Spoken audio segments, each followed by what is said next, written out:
রাষ্ট্র পরিচালনার নীতি রাজনীতি যেমন নিশ্চিত করে জনগণের অধিকার, উন্নয়ন, ন্যায় বিচার, তেমনি এর উপর ভর করেই চলে অনাচার, দুর্নীতি, লুটপাট। এর এপিঠে আলো তো অন্য পিঠে অন্ধকার। রাজনীতির এপিঠ ওপিঠ নিয়ে আইবিটিভি যুক্তরাষ্ট্র স্টুডিও থেকে আপনাদের সবাইকে স্বাগত জানাচ্ছি। আমি শারমিন চৌধুরী। রাজনীতির এপিঠ ওপিঠে আমার আজকের অতিথি জাতীয় পার্টির অতিরিক্ত মহাসচিব ব্যারিস্টার শামীম হায়দার পাটোয়ারি এবং এবি পার্টির general secretary barrister Asaduzzaman Fuad. স্বাগত জানাচ্ছি আপনাদের দুজনকেই আইবিটিভির নিয়মিত আয়োজন রাজনীতির এপিঠ ওপিঠে। আমি শিরোনামও যেটি আজকের অনুষ্ঠানের শিরোনাম যেটি করেছি সেই প্রসঙ্গ থেকেই শুরু করি যে আমরা দেখছিলাম যে আওয়ামী লীগ বলছে ফেব্রুয়ারিতে নানা কর্মসূচি নিয়ে তারা মাঠে থাকবে। এটি আওয়ামী লীগের যুগ্ম সাধারণ সম্পাদক বাহাউদ্দিন নাসিমের বক্তব্য আসলো, তারপরে আমরা ফেসবুকে তাদের একটা পোস্ট দেখলাম, আওয়ামী লীগের অফিসিয়াল ফেসবুকে। আমরা বিএনপিকেও দেখছি তারা বলছে যে ফেব্রুয়ারি থেকে তাদের কর্মসূচি, সেই কর্মসূচি দ্রব্যমূল্যের ঊর্ধ্বগতি, সুষ্ঠু নির্বাচন এবং গণতন্ত্র ফেরাতে তাদের আন্দোলন, নানান কর্মসূচি ফেব্রুয়ারি থেকে শুরু হচ্ছে। প্রশ্নটা এখানে যে দুটো দলেরই আন্দোলন শুরু হচ্ছে ফেব্রুয়ারি থেকেই, এটা কি কাকতালীয় নাকি এর মধ্যে কোনো যোগসূত্র আছে? কিভাবে দেখেন আপনারা? ব্যারিস্টার ফুয়াদ, আপনার কাছ থেকে শুরু করি। ধন্যবাদ। বিএনপি এবং অন্যান্য রাজনৈতিক দল তো আসলে অলরেডি ক্রিয়াশীল। আমরা তো আমাদের ছোটখাটো জায়গা থেকেও তো প্রতিনিয়ত সরকারকে সমর্থন এবং সমালোচনা করে যাচ্ছি। যেখানে যেখানে ন্যায্যতার প্রশ্ন আছে, জনগণের ভোগান্তির প্রশ্ন আছে, সেখানে যেমন আওয়াজ তুলছি, যেখানে ক্রিটিক করা দরকার সেখানে ক্রিটিক করছি। সংস্কার, বিচার, নির্বাচন এগুলো নিয়ে রেগুলার আলাপ হচ্ছে, তুলছে। এবং রাজনৈতিক কর্মসূচি তো আসলে চলছে, ব্যাপারটা এরকম না যে কর্মসূচি বন্ধ হয়ে আছে। বাংলাদেশের রাজনৈতিক দলগুলো এখনো সেই পুরাতন আমলের একটা আন্দোলনের ভাষায় না থাকলে মনে হয় যে রাজনীতি হচ্ছে না, রাজনীতি চলছে না, দলগুলোর কাজ নাই। ব্যাপারটা এরকম অনেক সময় মনে হয় আর কি। কিন্তু বাস্তবতা হচ্ছে আসলে কোনো না কোনো ফর্মে কর্মসূচি চলছে। যেহেতু আওয়ামী ফ্যাসিবাদীদের পতন হয়েছে, তো সেখানে আপনার মিছিল, মিটিং, বড় বড় সমাবেশ করা, প্রতিবাদ মিছিলের ঢংটা তো পরিবর্তন হয়ে গেছে। এখন মোর অফ এ আপনার সিভিল ডিমান্ড আর কি, আলোচনার মাধ্যমে দৃষ্টি আকর্ষণ করা, মানববন্ধন করা, প্রেস ক্লাবের সামনে দাঁড়ানো, সেই ফর্মে চলছে। তো সেটা বিএনপি অলরেডি করে যাচ্ছে আগে থেকেই, আমরাও সবাই যাচ্ছি এবং এটা করে যেতেই হবে আর কি। এটাই দেশের রাষ্ট্র সংস্কারের একটা একটা স্টাইল আর কি। আওয়ামী লীগ তো আসলে এর আগেও বহুবার বলছে চট করে চলে আসবে, এই সেই। এবং আমার মনে হয় যে এটাকে আমি আসলে খুব সিরিয়াসলি নিচ্ছি না। কারণ হচ্ছে যে তাদের ব্যাপারে আজকে চিফ অ্যাডভাইজারের প্রধান যে প্রেস সেক্রেটারি আছে তিনি কিন্তু আপনার খুব পরিষ্কার করে বক্তব্য দিয়েছেন, এবং এই বক্তব্যের সাথে আমি প্রিটি এগ্রি করি আর কি। যে যেই একটা থাগিস অর্গানাইজেশন যারা গণহত্যায় নেতৃত্ব দিয়েছে গত 16 বছরে, মানবতা বিরোধী অপরাধ করেছে, তাদের ন্যূনতম কোনো নেতাকর্মীর ভিতরে এখন পর্যন্ত কোনো অনুশোচনা নাই। তারা মিছিল, সংগ্রাম, আন্দোলন, কর্মসূচি, এর আগে তারা তো হরতাল কর্মসূচি পালন করেছে যুক্তরাষ্ট্রে, আমরা দেখেছি। আমি নিশ্চিত নই যে ওই হরতাল যেদিন ছিল যুক্তরাষ্ট্রে সেদিনকার আপনাদের যানবাহন চলাচল, বাজারঘাট আপনারা করতে পেরেছেন কিনা, আপনারা ঠিকমতো ঘুমাতে পেরেছেন কিনা। একটা বিশাল কর্মসূচি ছিল, 8-10 জন আওয়ামী লীগের নেতা যুক্তরাষ্ট্রে হরতাল পালন করেছে। তো এইটাকে আমি খুব সিরিয়াস মুডে দেখার মতো প্রিপেয়ার্ড না। আমার মনে হয় জাতি এটাকে কাইন্ড অফ এটা ফান পোস্ট আর কি, যেটা মজা করবার জন্য একটা ভালো পোস্ট হতে পারে। যে শেখ হাসিনা ফিরে আসার মতো, যেখানে তার টোটাল ফ্যামিলি মেম্বাররা এখন কোনো না কোনো ফর্মে বিচারের মুখোমুখি হচ্ছে। শেখ পরিবারের টোটাল যে ডাইনেস্টির যে অলিগার্কি, সেটা দেশে বিদেশে একের পর এক এক্সপোজ হচ্ছে। দুদক এটা নিয়ে ইনভেস্টিগেট করছে, ব্রিটিশ প্রেস ডিল করছে, আমেরিকাতে জয়ের ব্যাপারে এফবিআই ইনভেস্টিগেট করছে। তো এরকম একটা বাস্তবতায় আওয়ামী লীগ আন্দোলন করবে, এটা তো একটা মানে থাকতে পারে আকাঙ্ক্ষা, তো মানুষের রাইট আর কি। মনে মনে আমরা মন কলা যদি কেউ খাই, এটা তো সুযোগ আছে। জি, ব্যারিস্টার ফুয়াদ, আমি আপনার কাছে আসবো। আকাঙ্ক্ষা রাইট, এই আন্দোলন বা কর্মসূচি দেওয়াটা কি তাদের রাইটের বাইরে? এটাও একটু আমি আপনার কাছে পরে আসি, যেটি প্রেস সচিব বলছেন। ব্যারিস্টার শামীম হায়দার পাটোয়ারি, আপনার কাছ থেকেও একটু, আপনি এটিকে কিভাবে দেখছেন? মানে বাইরের একটি রাজনৈতিক দল হিসেবে বিএনপি এবং আওয়ামী লীগ একই সময়, মানে একই মাসে ফেব্রুয়ারিতে যে এই আন্দোলনটি কি কাকতালীয়, এবং এটাও একটু জিজ্ঞাসা করতে চাই, আপনারা কি বাইরের রাজনৈতিক দলে কি, মানে আমি যেটি শুরুতে বললাম যে বাইরের রাজনৈতিক দল হিসেবে বিষয়টা কি তাইও? কারণ আওয়ামী লীগ যেটি বলছে 14 দল সহ যারা স্টেক হোল্ডার বা সব শ্রেণী পেশা তাদের সাথে কথা বলে বলা হচ্ছে, আপনারাও এর আগে আওয়ামী লীগের সাথে আহ, একটা সময় জোটে ছিলেন, নির্বাচনে গেছেন, এই জন্য আপনাদের বিরুদ্ধে অনেক অভিযোগ এই সময় হয়। মানে আপনারাও কি এর মধ্যে আছেন? আওয়ামী লীগ যাদেরকে মিন করছে, যাদেরকে নিয়ে আন্দোলনে যাবার কথা ফেব্রুয়ারিতে বলছে, এটিও একটু স্পষ্ট হতে চাই ব্যারিস্টার সাহেব। যে আমরা জাতীয় পার্টি এই ফেব্রুয়ারিতে আন্দোলন করার ব্যাপারে কোনো সিদ্ধান্ত আলোচনা আমার জানা মতে হয়নি। বিএনপি আন্দোলন করছে, বিএনপির একটি পার্সপেক্টিভ আছে, বিএনপির পার্সপেক্টিভটা হচ্ছে বিএনপি অনুভব করছে যে ইলেকশন প্রলম্বিত করার একটা প্রচেষ্টা এই সরকারের মধ্যে আছে এবং ইলেকশন মুখী রাজনীতি হচ্ছে না, সে কারণে তারা সবসময় সরকারকে চাপে রাখছে। কিছু বাস্তবতাও আছে যেটা বিএনপিকে বুঝতে হবে, সবাইকে বুঝতে হবে। আওয়ামী লীগের এই মুহূর্তে ফিরে আসা, আন্দোলন করার হুঙ্কারটি আমি মনে করি খুবই অবিবেচনা প্রসূত এবং এটি অত্যন্ত বিপজ্জনক। মাঠে ঘাটে এখনো আওয়ামী লীগের অনেক কর্মী আছে যাদেরকে ফেলে আওয়ামী লীগের শীর্ষ নেতৃত্ব পালিয়ে গেছেন হুম। এবং এই নেতাকর্মীরা অনেকটা অসহায়ের মতোই আছে। এদের মধ্যে অনেকে দোষী, অনেকে নির্দোষ, অনেকে নিরীহ সমর্থক। কিন্তু যখন আওয়ামী লীগের কাউন্টার বলয়টা আওয়ামী ফোবিয়ায় ভুগছে, অনেকদিন থেকেই ভুগছে, আওয়ামী ফিরে আসবে এই ভয়ে ভীত হয়ে তারা যদি ক্রিয়াশীল শক্তির প্রতিক্রিয়া দেখায় ফেলে, রিয়াকশনারি গ্রুপ হিসেবে কাজ করে, তাহলে কিন্তু আমাদের আবার একটা রক্তের হোলি যে কোনো সময় হয়ে যেতে পারে। সেটাই যদি হয়ে থাকে, আওয়ামী লীগকে বুঝতে হবে এদেশে একটি আন্দোলন হয়েছে, সেই আন্দোলনে সাধারণ মানুষের অংশগ্রহণ ছিল। আপনি ষড়যন্ত্র তত্ত্ব দিয়ে অনেক কিছু আগে পিছে আনতে পারবেন, ফ্যাক্ট রিমেইন, সাধারণ মানুষ রাস্তায় নেমেছে, সাধারণ মানুষের নেমে এই সরকারকে পতন ঘটিয়েছে। এখন সেই পতন ঘটানোর পরে গোড়া থেকেই একটি সাংবিধানিক ডিরেকশন নিয়ে বর্তমান সরকারটি চলেছে। এটা পুরোপুরি কারেক্ট করা যেত না এমনটা না, কিন্তু একটা তড়িঘড়ি করে একটা অ্যাডহক একটা সিস্টেমের মাধ্যমে সেই সময় সরকারটা গঠন করা হয়েছিল, ফলে একটা ডিফেক্ট রয়ে গেছে। তার সাথে আরেকটা ডিফেক্ট তৈরি হচ্ছে।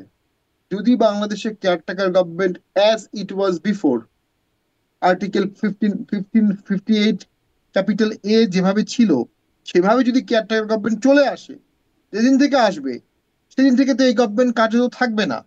কারণ যখন আওয়ামী লীগ পালিয়ে গেল, সরকার থাকলো না, তখন একটা নো গভর্নমেন্ট সিচুয়েশন হলো। নো গভর্নমেন্ট সিচুয়েশনের জন্য একটা গভর্নমেন্ট করা হলো। যখন গভর্নমেন্টের প্রভিশন থাকবে, ক্যাটার গভর্নমেন্টের প্রভিশন, তখন এই সরকার কিভাবে থাকবে? তো সেই সব জায়গা দিয়ে আমার মনে হচ্ছে যে খুব বেশি দিন কোনো কিছুই প্রলম্বিত করার সুযোগ নাই। আওয়ামী লীগকে বুঝতে হবে এদেশের মানুষের মনে তারা আঘাত দিয়েছে। এদেশের বাচ্চাদের, শিশুদের, ছাত্রদের রক্তের দাগ তাদের হাতে লেগে গেছে, দুর্নীতির দাগ লেগে গেছে, বড় বড় কলঙ্কের দাগ লেগে গেছে। এই দাগগুলো মোচন করবে কিভাবে? তবে একদিকে যেমন অনেকে বলছে 3টি নির্বাচন পর্যন্ত আওয়ামী লীগকে থাকতে দেওয়া হবে না, আরেকদিকে আবার মাননীয় প্রধান উপদেষ্টার প্রেস সচিব বলছে ক্ষমা চাইতে হবে, অনুশোচনা করতে হবে। তো জিনিসটি কিন্তু সরকার পক্ষ থেকেও সফট হতে বাধ্য হচ্ছে বা হচ্ছে, উইচ ইজ গুড। এবং যে যুদ্ধাপরাধী ট্রাইব্যুনালে যে আইনের সংশোধনী করা হয়েছিল, সেখানে কিন্তু দল হিসাবে কোনো দলকে যুদ্ধাপরাধের জন্য বা বাতিল করা, নিষিদ্ধ করা যে প্রভিশন ছিল ড্রাফটে, ওটা বাদ দেওয়া হয়েছে। তো আমরা ধরে নিতে পারি দেশে একটি ইলেকশন হলে সেখানে আওয়ামী লীগের অংশগ্রহণ করার আইনগত আপাত দৃষ্টিতে অধিকার আছে, তবে বিপুল পরিমাণ মামলা তাদের অনেকের বিরুদ্ধে আছে। এবং যদি যেভাবে আওয়ামী লীগ পালিয়ে গেছে ওইভাবে বর্তমান সরকার বা একটি সরকার বা একটি কাঠামো যদি পালিয়ে না যায়, তাহলে ওই মামলাগুলোর বিচার হবে, ট্রায়াল হবে, ফাঁসি হবে, যাবজ্জীবন হবে। হুম। তো আওয়ামী লীগ বিপুল উৎসাহ নিয়ে, বিপুল সাহস নিয়ে ফিরে আসবে এবং বিপুল ভাবে আন্দোলন করবে, বিপুল ভাবে ভোট করবে। এটি ঠিক না, জি, এটি ব্যারিস্টার সম্ভব স্বাধীনতা না। পাটোয়ারি, তবে বর্তমান সরকার যদি সেভাবে পালিয়ে না যায়, মানে এই যদিটা আসছে কেন? না, কারণ আমি বলছি যে অনেকগুলো মামলা যেহেতু রয়ে গেছে, এই মামলাগুলো তো রয়ে যাবে। এই মামলার তদন্ত হচ্ছে, রিপোর্ট হচ্ছে, 164 হচ্ছে, কনফেশন হচ্ছে, ভিডিও ফুটেজ, এগুলো রয়ে যাচ্ছে। আর যদি বলছি এই কারণে যে ওই যে আওয়ামী লীগ ফিরে আসবে, কিভাবে ফিরে আসবে? আওয়ামী লীগের বিরুদ্ধে এখনো মানুষ রাস্তাঘাটে সরব হয়ে আছে। হ্যাঁ, একটা কারণে যদিটা আসছে, বর্তমান সরকার ব্যর্থ হয়েছে। এটা আমাদেরকে, আমি অন্তত মনে করি, অনেক সীমাবদ্ধতা ছিল, অনেক সমস্যা ছিল। দেখুন, ফ্যাসিবাদের কথা সবাই বলে, ফ্যাসিবাদের সূচনা হয়েছে সুষ্ঠু ভোটের মাধ্যমে ইতালিতে এবং জার্মানিতে, হিটলার এবং মুসলিনের মাধ্যমে। এই সরকারটা গভর্নমেন্ট বাই ব্যালট না, it's a government by ballot, it's a government by discussion, government for discussion. সেই ডিসকাশনে দেখেছি আমরা প্রথমে যে বড় একটা প্ল্যাটফর্ম সরকারের ছিল, আস্তে আস্তে প্ল্যাটফর্মটা ছোট হয়ে গেছে, কারণ সরকারের যারা মূল চালিকা শক্তি ছিল তারা ডিসপুটেড ইস্যুতে বেশি হাত দিয়েছে। সংস্কার জনবান্ধব হতে পারে, কিন্তু তাত্ত্বিক ডিসকাশনে যখন হাত দিয়েছে তখন জনগণ ভাগ হয়ে গেছে। জি আরেকটি বিষয় হচ্ছে, যে জনগণ ছাত্র হত্যার পরে আওয়ামী লীগের পতনের জন্য এক হয়েছিল, সেই জনগণ তো অন্য ইস্যুগুলোতে এক হবে না, কারণ অন্য ইস্যুতে সেই জনগণের নিজস্ব ভিউ আছে এবং ভিউয়ের মধ্যে মতপার্থক্য আছে। সকল মতবাদ সকলেই বলতে পারে, কিন্তু মতবাদ কেউ কাউকে চাপিয়ে দিতে পারে না। এখন আমি মনে করি সকল মতামত বলার সুযোগ আসছে এবং অনেক লোক একাত্তরকে প্রশ্ন করছেন তাত্ত্বিকভাবে, হুইচ ইজ গুড। 75-কে প্রশ্ন করছেন, 90-কে নিয়ে আলোচনা হচ্ছে, 47 ইতিহাসের পদ সব হচ্ছে। সেখান থেকে একটা ন্যারেটিভ বেরিয়ে আসবে, কিন্তু জি একটি মানে ন্যারেটিভ একটা চাপিয়ে ঐক্যের দেওয়া ঘাটতির হবে। জায়গায় দেখছি আমি। এখান থেকে ব্যারিস্টার ফুয়াদের কাছে আরেকবার যাবো, কিন্তু আপনার কাছে একটা ছোট্ট করে একটা প্রশ্ন একটু জানতে চাই, যেটি ব্যারিস্টার ফুয়াদ বলছিলেন যে এর আগেও আমরা যে কর্মসূচি আওয়ামী লীগ ডেকেছিল সেটি ওই যে 10ই নভেম্বর 0.0 পেলেও একটা মানে জিরো কর্মসূচি মোটামুটি বলা চলে আওয়ামী লীগের, যেটি দেখা হলো। তারপরে হরতালের কথা যেটি বলছিলেন, মানে যেখানে নেতারা পালিয়ে আছেন বা আত্মগোপনে আছেন, এই পরিস্থিতিতে কর্মীরা আসলে নামবেও কি, নামবেই বা কেন? মানে এই সময়ে বলে না যে নেমেছে তারা, সামনেও কি নামবে? মানে আমরা বিএনপির সময় যখন আওয়ামী লীগ আমলে বিএনপিকে আটকে রাখা হতো, বিভিন্ন কর্মসূচি পালন করতে দেওয়া হতো না, তখনও বলা হতো যে নেতারা আন্দোলন বা কর্মসূচি দেখে বাসায় খিচুড়ি খাচ্ছেন, এরকম হাস্যরস করা হতো। এখনকার যে পরিস্থিতি, কর্মীরা কেন নামবে? মানে নেতাদের ডাকে, নেতাদের সেই রাইট আছে কি তাদেরকে নামানোর? ফোর্থ ভাইয়ের কথা আমি সবসময় শুনি, উনি অনেক ভালো কথা বলেন এবং অনেক জ্ঞানগর্ভ আলোচনা করেন, অনেকগুলো আলোচনার দরজা উনি খুলে দিতে পারেন। উনি ঠিকই বলেছেন, এখন এই আন্দোলনটি ফাঁকা বলি, বাট আপনার টকশোর বিষয়বস্তু কিন্তু এটা হয়ে গেল। তো ঠিক 3 মাস আগে কিন্তু আওয়ামী লীগ আন্দোলন করবে, মাঠে আসবে, এটা টকশোর বিষয়বস্তু ছিল না। 3 মাস আগে টকশোর বিষয়বস্তু ছিল মব জাস্টিস থেকে আওয়ামী লীগকে কিভাবে রক্ষা করা যায়, ন্যায় বিচার, ন্যায় বিচার। তো ধাপে ধাপে আওয়ামী লীগ পিছাচ্ছে এমনটা বলা যাবে না। আরেকটি বিষয় হচ্ছে, আওয়ামী লীগ একটি দল যার ওয়ার্ড ভিত্তিক কমিটি ছিল। আমরা মাঠে দেখেছি প্রত্যেক ওয়ার্ডে আওয়ামী লীগ কমিটি, সারা বাংলাদেশে 30,000 ওয়ার্ডে আওয়ামী লীগের কমিটি আছে। ওই লোক, ওই কমিটি আছে। আওয়ামী লীগ খুবই দুর্বল এমনটি বলা যাবে না, তবে আওয়ামী লীগ যে অপরাধগুলো গত 16 বছরে করেছে, জনগণ তাদের জন্য কখনই খুব দ্রুত আন্দোলনে নামবে না এবং জি খুব দ্রুত আওয়ামী লীগ কোনো আন্দোলনে সফল হবে বা ব্যাপকভাবে দেখাতে হবে। আপনি জাস্ট শেষ করে দিচ্ছি, হুম আজকে দিন পর্যন্ত আওয়ামী লীগের পার্টি অফিস খুলতে পারেনি কেউ, এই সাহসটুকু কেউ দেখাতে পারেনি। সেই দলটি এত দ্রুত আন্দোলন করবে কিভাবে? জি আর আন্দোলন করবে এখনই বা কেন? ব্যারিস্টার কারণ যারা এই বিগত, বিশেষ করে দিচ্ছি, যারা বিগত এই আন্দোলনে জয়লাভ করেছে তারা এখনো মাঠে আছে। তারা কেন আওয়ামী লীগকে প্যাসেজ এখনই দেবে আন্দোলনের? এটা এটা যে কোনো ভাবে অ্যাভয়েড করতে হবে। জি, ব্যারিস্টার পাটোয়ারি, ধন্যবাদ আপনাকে। কিন্তু আপনিও বলছেন যে ধাপে ধাপে আওয়ামী লীগ এগোচ্ছে, 5 মাসের মাথায় আমরা কেন এই আলোচনা করছি? আমি ব্যারিস্টার ফুয়াদ আপনার কাছে ওই প্রশ্নটা, আগের প্রশ্নটাও আসবো, কিন্তু এটিও একটু, আওয়ামী লীগ কি আসলে যেই অবস্থায় তাদেরকে দেশ ছেড়ে পালাতে হয়েছে, তারপর থেকে কি আওয়ামী লীগ আসলে ধাপে ধাপে এগোচ্ছেই কি? মানে একদিকে যখন আমরা বলছি, আলোচনা করছি সরকারের নানান ব্যর্থতার কথা, একটু আগে ব্যারিস্টার শামীম পাটোয়ারি বলছিলেন, অন্যদিকে আওয়ামী লীগ কি আবার এগিয়ে আসছে তাদের সেখান থেকে যেখান থেকে তাদের পতন হয়েছিল? না, আমি সেটা মনে করছি না, বাট শামীম ভাই তো এই অংশে কারেক্ট। বাংলাদেশে যারা ডিসকোর্স তৈরি করেন, বয়ান তৈরি করেন, যারা বোদ্ধা, সাংবাদিক মহল, লেখক, কবি, সাহিত্যিক, এই যে টোটাল কালচারাল ফোর্স তো দিন শেষে লেফট ওরিয়েন্টেড, যারা শ্যাডো আকারে সবসময় আওয়ামী লীগের অধীনে ফাংশন করে। এবং এখনো গণমাধ্যমগুলোতে আমরা দেখতে পাচ্ছি প্রতিদিনের টক শোতে যেই লেভেলের মানে আওয়ামী লীগের কি ফিরায় নিয়ে আসার যে একটা মানে চেতনা, একটা কান্না, একটা নীরব কষ্ট, মানে গণতন্ত্রের মানে ফ্যাসাদ দিয়ে আওয়ামী লীগকে পুনর্বাসন করবার যে একটা অ্যাটেম্প্ট, এটা আমরা প্রতিদিন দেখতে পাচ্ছি। এটা একটা হিস্টোরিক্যাল ডিসকোর্স ক্রিয়েশন, যেখানে তারা বরাবরই খুব স্ট্রং ছিল। এবং এই অংশটা তে কখনোই যেহেতু বিকল্প কোনো ফাইটিং ফোর্স ছিল না পলিটিক্সের মতো, যেখানে একটা বিএনপি আছে, ডানপন্থী পলিটিক্যাল পার্টিজ আছে, কিন্তু আপনি সিনেমাতে বলেন, নাটকে বলেন, আপনি কালচারাল ফোর্স বলেন, কবি, সাহিত্যিক, এই যে দেখেন বাংলা একাডেমি পুরস্কার দিয়ে আবার উজ্জ্ব করে নিচ্ছে। তার মানে কি হচ্ছে, যে দিন শেষে বোঝা গেছে এগুলো তো সব আওয়ামী লীগের দালালি করেছে অনেকেই। তো সেই জায়গাতে আপনার ওই অংশটা কারেক্ট, আমি ভাই যেটা বলেছেন যে ওই অংশটা একটা বেনিফিট তারা পাচ্ছে। এবং আওয়ামী লীগের নো ডাউট ইন্টারন্যাশনাল লবি খুব স্ট্রং, এবং আমরা বিভিন্ন সময় যখন বিভিন্ন ডেভেলপমেন্ট পার্টনারদের সাথে মিটিং করি আমরা এটা বুঝি যে আওয়ামী লীগ বাহিরের শক্তি হিসাবে কত পাওয়ারফুল লবি মেনটেন করছে। তো সেই জায়গাতে কোনো সন্দেহ নাই। এরপরে আছে আপনার ইন্ডিয়ান এলিমেন্ট, যে একটা একটা বড় প্রতিবেশী রাষ্ট্র যে দলটাকে দিনে রাতে পেলে পুষে দুধ কলা খাওয়ায় আমাদের উপরে এই দৈত্য আকারে চাপিয়ে দিয়েছে। তো এই টোটাল ফোর্সের একটা ক্যাপাসিটি আমাকে কোনোভাবে ছোট করে দেখবার সুযোগ নাই। এরপর হচ্ছে একটা গ্রাসরুট ফোর্স, যে সারা দুনিয়াতে একটা ফ্যাসিস্ট একটা নাৎসি টাইপের আইডিয়া ডেভেলপ করবার জন্য কিন্তু আপনার একটা ন্যূনতম গ্রাসরুট সাপোর্ট লাগে। আওয়ামী লীগের এই দুরবস্থাতেও দেখবেন এই সমাজে তার 20% 25% একটা সলিড ভোট ব্যাংক আছে, যে যারা এই হাসিনার মতো করেই তারা চিন্তা করে, একটা থাগিস কার্টেলের মতো করে তারা চিন্তা করে, মাফিয়াদের মতো করে চিন্তা করে। তো কিন্তু বটম লাইন হচ্ছে আওয়ামী লীগ আর ফিরবে না। রিসেন্ট মেমোরিতে 75-এর বাস্তবতায়, যেখানে শেখ হাসিনা শেখ রেহানা ছিল ইয়াং পলিটিক্যাল ফ্যামিলির মেয়ে, বা বড় হয়েছে বাবার রাজনীতি দেখতে দেখতে, আর সেখানে হাসিনার আর রেহানার ছেলেমেয়েরা বড় হয়েছে বিদেশে, লুটপাট করা ছাড়া তারা সিম্পলি বাংলাদেশের পলিটিক্সের রাজনীতির পর্যন্ত জানে না। তাদের কেউই ভালো করে শুদ্ধ করে বাংলা বলতে পারে না। তো সেই বাস্তবতায় আওয়ামী লীগ ফিরে আসবে, 79-র মতো পুনর্বাসিত হবে, সেটা আমি বোধ করছি না। তারপর আমরা দেখতে পাচ্ছি যে আওয়ামী লীগকে পুনর্বাসন করবার একটা রাজনীতি অনেকের মধ্যে আছে। শামীম ভাই আমার লাইনের ফ্রেন্ড, বাট ওনার পলিটিক্সের ব্যাপারে, ওনার পার্টির ব্যাপারে আমার সিরিয়াস রিজার্ভেশন আছে, এবং এটা আমি ওপেনলি বলেছি, সমালোচনা করেছি। ডিসপাইট অল দিস আমরা একসাথে বিভিন্ন মিটিং এ একসাথে অ্যাটেন্ড করছি। তো এই প্রশ্নটা কিন্তু শুধু আপনি আওয়ামী লীগকে করলে হবে না, জাতীয় পার্টি এবং 14 দলকেও করতে হবে। গণ অভ্যুত্থান এবং গণহত্যা নিয়ে তাদের বক্তব্য কি? শেখ পরিবারের আওয়ামী লীগের রাজনীতির ব্যাপারে জাতীয় পার্টির স্টেটমেন্ট কি? তারা 16 বছরের জন্য তওবা ইস্তেগফার করবে কিনা? তারাই গণহত্যার দায় তাদের কাছেও আছে। কারণ 14 দলীয় যে মিটিং হয়েছে সর্বশেষ আপনার এন্ড অফ জুলাই এবং অগস্ট, যেখানে আপনার কারফিউ দিল, যেখানে গণহত্যার সিদ্ধান্ত নেওয়া হয়েছিল, শুট অন সাইট পলিসি, সেই পলিসি জাতীয় পার্টি সেখানে পার্টিসিপেন্ট ছিল। অতএব এই জুন জুলাই অগস্টের গণহত্যার প্রত্যেকটা সিদ্ধান্ত মেকিং প্রসেসে জাতীয় পার্টি এবং 14 দলের ইনভলভমেন্ট ছিল।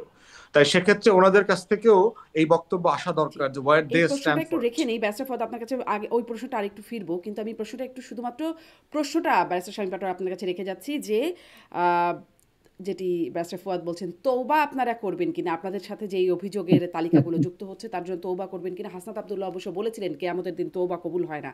এই প্রসঙ্গটা আপনি একটু বলবেন শামীম পাটোয়ারি। ব্যারিস্টার ফওয়াদ আপনার কাছ থেকে সেই জায়গাটাও আরেকটু শুনি যে আপনি পুনর্বাসনের মানে আপনারা দুজনই, জি আপনারা দুজনই হচ্ছেন আইনজীবী, আজকের প্রোগ্রামে একটা বিশেষ মাহাত্ম আছে ব্যারিস্টার। সেখান থেকে ওই যে যে প্রশ্নটা আপনার কাছে করছিলাম, আপনি বলছিলেন আকাঙ্ক্ষা করা তো রাইট। এখন শুধুমাত্র আমরা যদি আইনের জায়গা থেকে দেখি, আইনের শাসনের জায়গা থেকে দেখি, যখন ধরেন আওয়ামী লীগ ক্ষমতায় ছিল তখন হঠাৎ হঠাৎ আমরা দেখতাম যে জামাতের গোপন বৈঠক চলছে, এই সন্দেহে সেখান থেকে গ্রেপ্তার করা হলো, শিবির সন্দেহে ধরে নিয়ে যাওয়া হচ্ছে। তখন আসলে এই প্রশ্নগুলো আসতো যে এটা কি মানে আইন গোপন একটা বৈঠক করাটা কি আইনগতভাবে অপরাধ, বা শিবির সন্দেহে ধরে নিয়ে যাওয়া বা শিবির সন্দেহ করে এটা কি নেওয়া যায় আইনগতভাবে?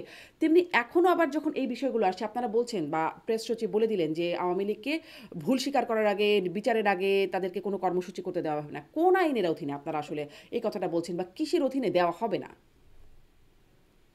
প্রথম কথা হচ্ছে, জামাত শিবিরের কি তারা কোনো গণহত্যা করছে? জামাত শিবির কোনো গণহত্যা করছে? মানবতা বিরোধী অপরাধ করেছে?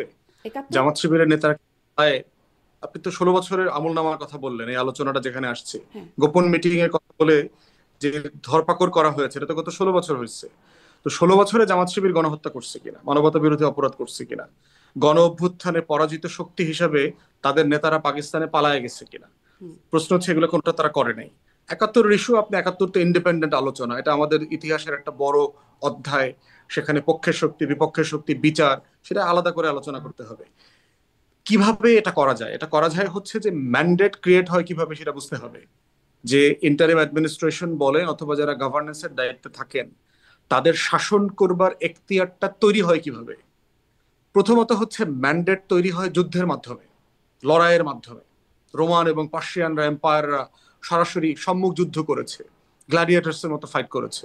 যারা যুদ্ধে বিজয়ী হয় তারা ওই সাম্রাজ্যের সম্পত্তি, ট্যাক্স কালেকশন, রেভিনিউ, বাজেট শাসন করবার সক্ষমতা অর্জন করেন। দ্বিতীয়ত হচ্ছে মডার্ন টাইমে হচ্ছে ডেমোক্রেটিক ইলেকশনের মাধ্যমে হয়, কনসেন্ট ক্রিয়েট করা হয়, যে জনগণের কাছে ভোট নেওয়া হয়, সম্মতি নেওয়া হয়, যেটার মানে আমি শাসন করব, ট্যাক্স দিব। আপনাদের নেতা ওখানে 24 ঘন্টার ভিতরে দেখলেন 72টা এক্সিকিউটিভ অর্ডার দিয়েছে।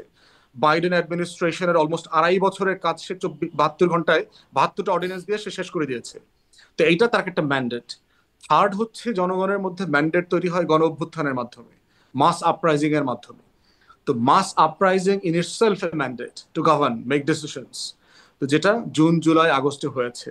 তাই এই গণ অভ্যুত্থানে যারা বিজয়ী শক্তি, যারা গণহত্যার শিকার হয়েছে, যারা মানবতা বিরোধী অপরাধের শিকার হয়েছে, যারা 16 বছরে গণতন্ত্রহীনতার শিকার হয়েছে, তাদের এখানে রাইট জন্মায় যে আমি যেগুলো থেকে বঞ্চিত হয়েছি সেগুলো আমি আমার জন্য ফিরে পাবো। আর কতটুকু হচ্ছে আওয়ামী লীগ, জাতীয় পার্টি এবং 14 দলকে দেয়া হবে, এটার জন্য আমি বারবার যেটা বলেছি, একটা গণতদন্ত কমিশন হওয়া দরকার।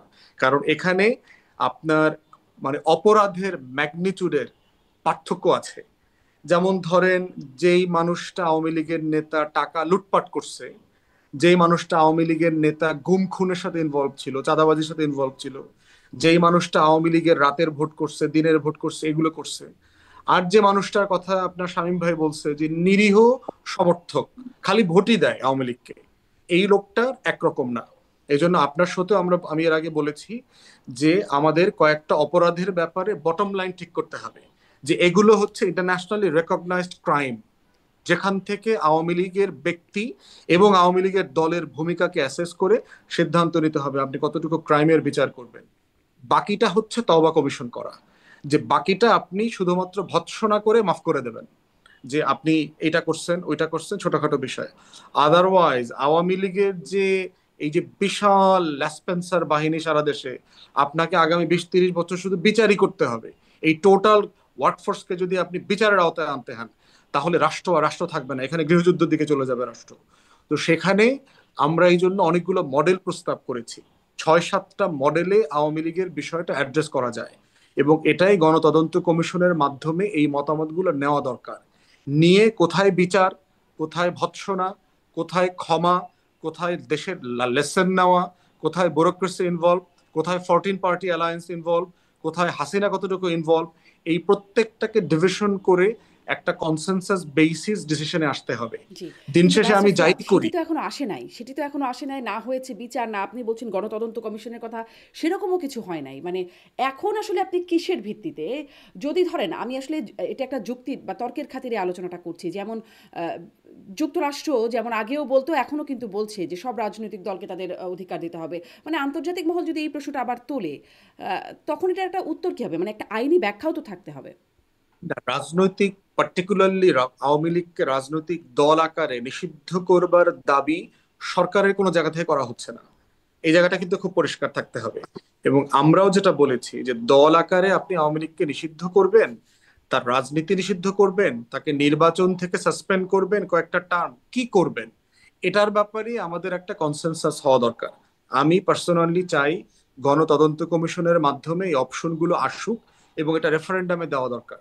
তা না হলে যেটা হবে, কোনো কোনো দল মনে করবে যে আওয়ামী লীগের এই যে 20-25% ভোট ব্যাংক যদি আমি পুল করতে পারি, আমার নির্বাচনে বিজয়টা মানে মানে মাস্ট রিয়ালিটি আর কি, আমাকে কেউ ঠেকাইতে পারবে না। আমার 20%, 25% যোগ হলে পরে আমি 60% ল্যান্ডস্লাইড ভিক্টরি নিয়ে আসবো।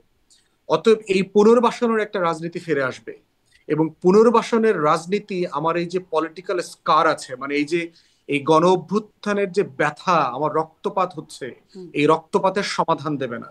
এই জন্য দেখেন পুনর্বাসনের রাজনীতি কিভাবে হয়েছে বাংলাদেশে। আওয়ামী লীগকে প্রথম পুনর্বাসন করেছে বিএনপি 79 সালে, এবং পুনর্বাসন করে কি হয়েছে দেখেন, বিএনপির তখনকার সবচেয়ে জনপ্রিয়, ইতিহাসের সবচেয়ে জনপ্রিয় নির্বাচিত প্রেসিডেন্ট জিয়াউর রহমানকে জীবন দিয়ে এটাকে মাসুল দিতে হয়েছে।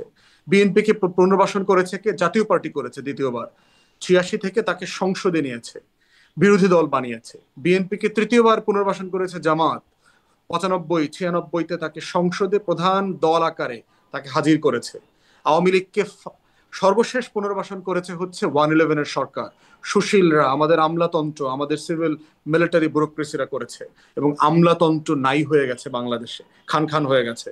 তাহলে পুরো পুনর্বাসন প্রক্রিয়াটা দেখেন, রাজনীতিতে আনলো বিএনপি 79-তে, জাতীয় পার্টি 86 তাকে বিরোধী দল বানাইলো, জামাত তাকে সরকারে আনলো 96-তে, 111-এর সরকার তাকে দ্বিতীয়বার নির্বাচিত করলো। এই প্রত্যেকটা ফোর্স যে ক্ষমতার জায়গায় এসে এসেন্স কম্প্রোমাইজ করে ফেলেছে, দিন শেষে ক্ষতিগ্রস্ত হয়েছে কে? রাষ্ট্র ক্ষতিগ্রস্ত হয়েছে, দেশ ক্ষতিগ্রস্ত হয়েছে। তাই সেই জায়গাতে আওয়ামী লীগ ইস্যুটাকে খুব সিরিয়াসলি যদি আমরা কনসেনসাস এবং ক্রিটিক্যাল ডিসকাশন বেসিস হ্যান্ডেল না করি, তাকে পুনর্বাসন করা অথবা খারিজ করে দেওয়া, এর মাঝখানে যদি আমার কমন গ্রাউন্ড তৈরি না করতে পারি, তাহলে রাষ্ট্র আকারে অন্তর্বর্তীকালীন সরকার, নতুন রাজনৈতিক বন্দোবস্ত, সংস্কার, এর প্রত্যেকটা বিষয় সিরিয়াসলি এফেক্টেড হবে। তাই আলাপটা, তর্কটা সিরিয়াসলি করা দরকার। জি, এটা তো একদমই স্পষ্ট, এই তর্কটা সিরিয়াসলি করা দরকার, কিন্তু সেই কনসেনসাস সেটি এখনো হচ্ছে না। এবং যে ইতিহাসের বিষয়গুলো আপনি বলছিলেন, সেই ইতিহাসেই আমরা দেখছি মানুষ ভোট দিয়ে আবার আওয়ামী লীগ বিএনপি এই দুটো দলকেই তারা রাষ্ট্র ক্ষমতায় নিয়ে আসছে। আপনি বলছেন অন্তত 25% বা 20-25% মানুষ তাদের ম্যান্ডেটকেই বা তাদেরকেই আপনি কিভাবে অস্বীকার করবেন? অনেকগুলো প্রশ্ন তো এই কনসেনসাসের সাথে সাথে এই প্রশ্নগুলো তো জন্ম নেয়। এটা নিয়ে আসবো, কিন্তু শামীম পাটোয়ারিকে যে প্রশ্নটি করছিলাম সেটি, আচ্ছা আর একটা, ওটা একটু আপনার কাছ থেকেও শুনি ব্যারিস্টার ফুয়াদ। ব্যারিস্টার শামীম পাটোয়ারিদের উদ্দেশ্যে যে প্রশ্নটি আপনি করছেন বা বক্তব্যটি দিচ্ছেন যে তওবা করতে হবে তাদেরকে, তওবাটা কি কবুল হবে যদি করেনও তারা? আমি করবেন কিনা সেটি জিজ্ঞাসা করবো, করলেও কি কবুল হবে? হাসনাত আব্দুল্লাহ বলছিলেন যে তওবা কবুল হবে না কিয়ামতের সময়। না, ওইটা দেখেন, ওটা তো পুরো টোটাল টোটাল অ্যালায়েন্স নিয়ে কথা বলেছি, যে আওয়ামী লীগ জাতীয় পার্টি 14 দলের একটা হচ্ছে ফৌজদারি অপরাধের ব্যাপার। তাদের কোন অংশে তারা ফৌজদারি অপরাধ করেছে, ফৌজদারি অপরাধ তো বিচার্য বিষয়, এটা ক্ষমাযোগ্য কোনো বিষয়। দ্বিতীয়ত হচ্ছে গণতন্ত্র হত্যা করার জন্য যেখানে যেখানে ভৎসনার শিকার হইতে হবে, তাদেরকে তিরস্কার করতে হবে, সমালোচনার শিকার হইতে হবে, সেটা একটা করা। থার্ড হচ্ছে আপনার গণ অভ্যুত্থানের বিপক্ষে অবস্থান নিয়ে কারফিউ, গণহত্যা, গোলাগুলির দায় কে কতটুকু নেবেন, আওয়ামী লীগ কতটুকু নেবে, জাতীয় পার্টি কতটুকু নেবে, 14 দল কতটুকু নেবে, সেটা আলোচনা আসতে হবে। তওবার বিষয় হইলো যিনি মানবাধিকার লঙ্ঘন করেন নাই, ফৌজদারি অপরাধ করেন নাই, মানি লন্ডারিং করেন নাই, এই ধরনের জঘন্য দেশবিরোধী কোনো কাজ করেন নাই, সিম্পলি ওই দলগুলোর সমর্থক কর্মী, মিছিলে যান, মাঝে মধ্যে ভোট দেন, নিরপরাধ, এই মানুষগুলোর জন্য হচ্ছে তওবা অ্যাপ্রোপ্রিয়েট হইতে পারে। কিন্তু বিচার্য অপরাধ করলে তো আপনি তওবা তার জন্য অ্যাপ্রোপ্রিয়েট না, তাকে তো বিচার করতে হবে। সেই মানুষগুলো কেন তওবাও বা করবে? যারা শুধুমাত্র ভোট দেন বা সমর্থন করেন তারা কেন তওবা করবেন? তারা তো কোনো অপরাধী করেননি। 14 অপরাধ করেছে, 14, 18, 24 তো কোনো নির্বাচন হয় নাই। সেই নির্বাচনের জন্য যারা ক্যাম্পেইন করেছে, মিছিল করেছে, বাংলাদেশের এই জুলাই আগস্টে কারফিউ জারি করে গণহত্যার সিদ্ধান্ত মেকিং এ তারা জড়িত ছিল, অবশ্যই তওবা করতে হবে। আপনি তারা কি কোনো না বলছেন কোনো জাতীয় ফর্মে, পার্টিকে এই কাজগুলোর জন্য তওবা করতে হবে? কোনটার জন্য করতে হবে সেটা তারা আলোচনা করুক, বাট বলছি মোটা দাগে যে এই বিষয়গুলো জাতির কাছে তো মোটা দাগে ওন্ড আকারে আছে, it's political scar in our history. এটাকে তো অ্যাড্রেস করতে হবে যারা পলিটিক্স করতে চায় ফিউচারে। জি, ব্যারিস্টার শামীম পাটোয়ারি, তওবা আপনারা করবেন? জি, আমরা, আমাদের পার্টির চেয়ারম্যান স্পষ্ট করেই বলেছে যে যদি আমাদের কথায় কাজে কোনো কারণে কেউ মনে কষ্ট পেয়ে থাকেন, আমরা এই জন্য ক্ষমা চাচ্ছি। আমি নিজেও মনে করি হয়তোবা ভোটে যাওয়ার কারণে দেশের রাজনীতির একটা অংশ আমাদের উপর মন খারাপ করেছে, রুষ্ট হয়েছে। ভোটে যাওয়াটা সঠিক বেঠিক এটা নিয়ে অনেক আলোচনা আছে, কিন্তু মুখ্য প্রশ্ন হলো এটা কোনো ক্রিমিনাল অপরাধ না, যেটা ফুয়াদ সাহেব বললেন। কোনটা কোনটা ক্রিমিনাল অপরাধ এগুলোকে আলাদা করে ফেলেন, কোনটা কোনটা পলিটিক্যাল অপরাধ এটা জনসভায় তাকে তাকে সমালোচনা করেন। আর অসংখ্য দুর্নীতির অপরাধ আছে, এই দুর্নীতির অপরাধগুলোকে ট্রুথ কমিশন করে টাকা ফেরত আনার সাপেক্ষে শাস্তি লাঘব করে দেন। 6 বছর শাস্তি হতো, টাকা ফেরত নিয়ে আসছে, ওনার শাস্তিটা 1 বছর করে দেন, দেশও টাকা পেলো, সে লোকটা একটা সেফ এক্সিট পেলো। রাজনীতি একটা ঘোলাটে বিষয়, একটা ঘোলাটে বিষয়, সঠিক সিদ্ধান্ত নেওয়া সবসময় সঠিক ঠিক না। আর কোনটা সঠিক এটা কিন্তু বোঝাও মুশকিল। আজকে বিজয়ের পরে অনেকেই বিপ্লবী হয়ে গেছে, কিন্তু তারাই তো আবার সেই সময় সাইলেন্ট ছিল অনেকেই। তো আমি কয়েকটা জিনিস বলি আওয়ামী লীগের ফিরে আসা নিয়ে। ফুয়াদ সাহেব বললেন 71 সালেই তো আওয়ামী লীগ ফিরে আসছে, 70 সালেই তো আওয়ামী লীগ ফিরে আসছে। 70 সালে আওয়ামী লীগকে দেশের 77% লোক ভোট দিয়েছে, ইউনানিমাস ভোট দিয়েছে। পাকিস্তানেও কিছু ভোট আওয়ামী লীগ পেয়েছিল, বেলুচিস্তানে। তো সেখানেই তো আওয়ামী লীগ একটা দল হয়ে গেছে, সার্বজনীন দল হয়ে গেছে। এবং আরো ফিরিয়ে এনেছে কারা? পাকিস্তান তাদেরকে যখন ক্ষমতা দিল না, ক্ষমতা না দেওয়ার কারণে আওয়ামী লীগ আবার ফিরে আসলো। যুদ্ধ কিন্তু আওয়ামী লীগের শীর্ষ নেতৃবৃন্দ বাইরে চলে গেলেন, বঙ্গবন্ধু চলে গেলেন, যুদ্ধটা চাপিয়ে দেওয়া হলো। যুদ্ধের টোটাল ক্রেডিটটা অটোমেটিক্যালি আওয়ামী লীগ যুদ্ধ পরবর্তী সময়ে চলে আসলো, এবং খুব ন্যাচারাল। সেই আওয়ামী লীগ সে 71-কে বেস করেও তো অনেক দিন টিকে আসে এবং বারবার ফিরে আসে। আজকেও মুক্তিযোদ্ধাদের সাথে কথা বলে দেখবেন অনেকেই বলবে যে মুক্তিযুদ্ধের ধারক বাহক হিসেবে তারা এখনো আওয়ামী লীগকেই প্রেফার করে। এখনো হুম। এই ডিভিশনটা কেন হলো, কেন করা হলো, কোনো দরকার ছিল না। মুক্তিযুদ্ধ সার্বজনীন হয়ে যেত, কিন্তু বাকি অনেকগুলো দল কথায় বার্তায় কাজে অ্যাপ্রোচে তাদের ঠিক যে দেশের সাধারণ মানুষ 71 নিয়ে যা ভাবে, সেই দলগুলো 71 নিয়ে ঠিক সেভাবে ভাবে না। এখানে একটা পোলারাইজেশন হয়ে গেছে, দুঃখজনক, খুব পোলারাইজেশন হয়ে গেছে দেশের জন্ম নিয়ে, দেশের গণতন্ত্র নিয়ে।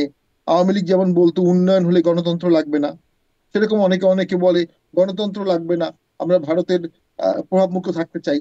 এই যে ইকুয়েশন গুলো, প্রত্যেক ইকুয়েশনেই কিন্তু আপনার প্রস এন্ড কনস আছে, কাউন্টার আর্গুমেন্ট আছে। আওয়ামী লীগকে ভোট করতে দেওয়া যাবে না, এই আর্গুমেন্টটা এক ধরনের আর্গুমেন্ট। আবার আওয়ামী লীগ ভোট করবে, ভোট পাবে, তাতে ডেমোক্রেসির কি সমস্যা? যে ডেমোক্রেসির জন্য এত আন্দোলন হলো। আমার মনে হয় বিষয়গুলো জনগণের হাতে ছেড়ে দিতে হবে। হ্যাঁ, বলতে পারেন 14 সালে আওয়ামী লীগ জনগণের হাতে ছেড়ে দেয়নি, সত্য। 18 সালে আওয়ামী লীগ ছেড়ে দেয়নি, সত্য। 24 সালে আওয়ামী লীগ ছেড়ে দেয়নি, সত্য। সেজন্য আওয়ামী লীগকে আজকে কি কি পরিণতি ভোগ করতে হচ্ছে? যুদ্ধ করে দেশ স্বাধীন করা দলটি আজকে কি অবস্থায় আছে? আর একটি একতরফা ভোট করে আওয়ামী লীগ 10-11 বছর ক্ষমতায় ছিল। আমার রাজনৈতিক অভিজ্ঞতা বলে বিএনপি বা জামাত বা অন্য সকল দল মিলে যদি একতরফা ভোট করে, আমার ধারণা তারা 11 মাস ক্ষমতা থাকতে পারবে না।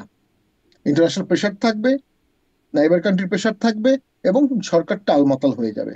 এমনকি এই সরকার, যেটি বিপ্লব পরবর্তী সরকার, এত বড় ম্যান্ডেট নিয়ে, এত জনগণের সমর্থন নিয়ে, এত আশা আকাঙ্ক্ষা, তা তো দেশ চালাতে পারছে না, নিয়ন্ত্রণ রাখতে পারছে না, দ্রব্যমূল্য নিয়ন্ত্রণ করতে পারছে না, এফডিআই বাড়াতে পারছে না, রিজার্ভ বাড়বে না, ইনফ্লেশন আকাশচুম্বী হয়ে যাচ্ছে, ক্রাইম রেট বাড়তেছে, মব প্রতিনিয়ত হচ্ছে, রাষ্ট্র কাঠামোই তো সংকটের মধ্যে পড়ে গেছে।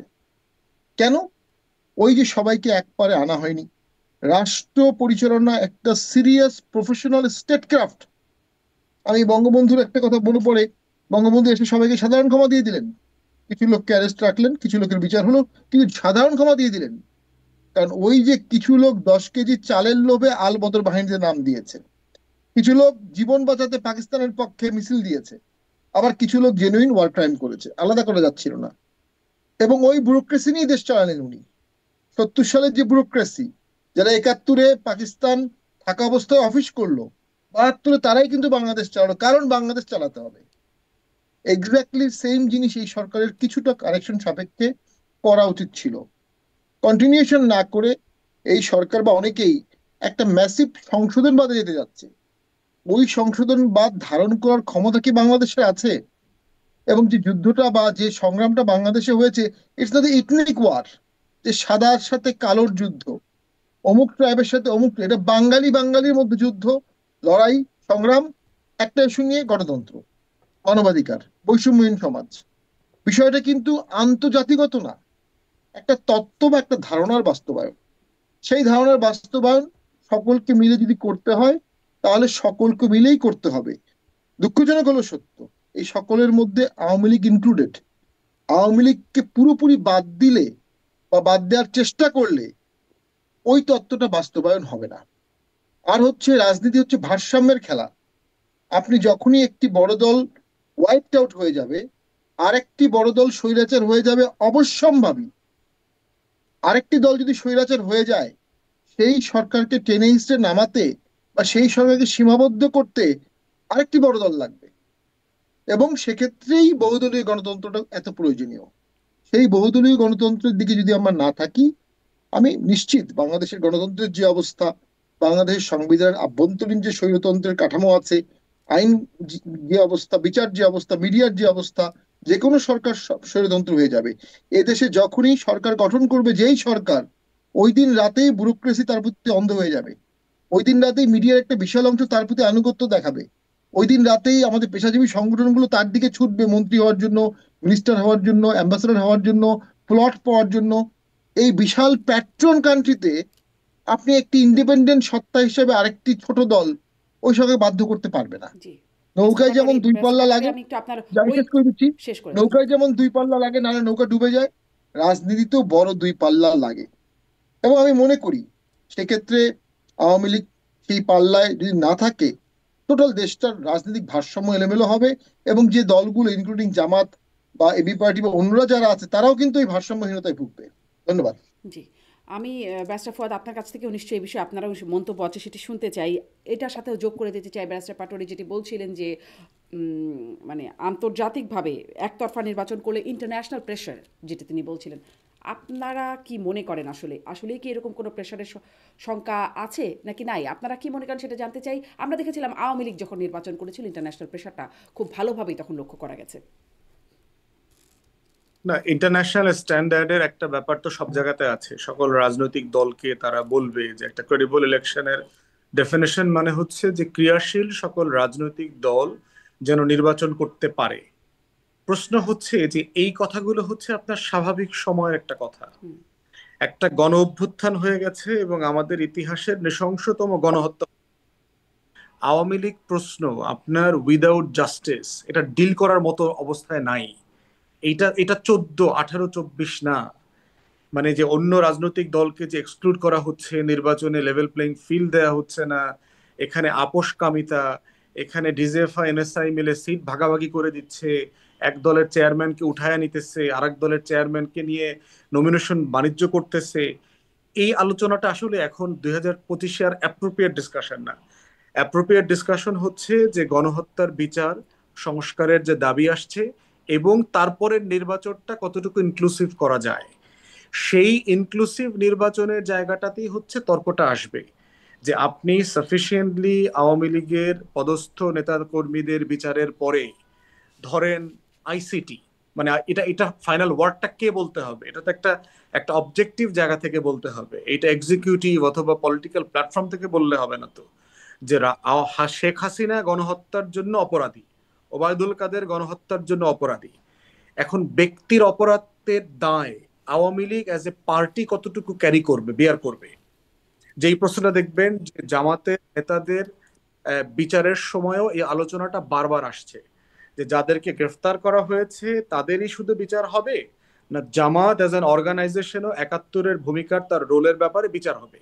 অতএব যেহেতু আইসিটিতে বিষয়টা এখন বিচারাধীন আছে, তারা বিচারটা করবে এবং এই বিচারের সময় সার্টেনলি একটা নোটের প্রশ্ন আসবে, একটা কমেন্টের প্রশ্ন আসবে যে এখানে কতটুকু ব্যক্তির দায় আছে এবং কতটুকু আওয়ামী লীগ দল আকারে এবং 14 দলের অন্যান্য দল শরিকরা কিভাবে এখানে ইনভলভ আছেন। সেইটা একটা গুরুত্বপূর্ণ জুডিশিয়াল ওপিনিয়ন হবে পলিটিক্যালি এবং ইন্টারন্যাশনালি এটাকে ম্যাটেরিয়ালাইজ করার জন্য।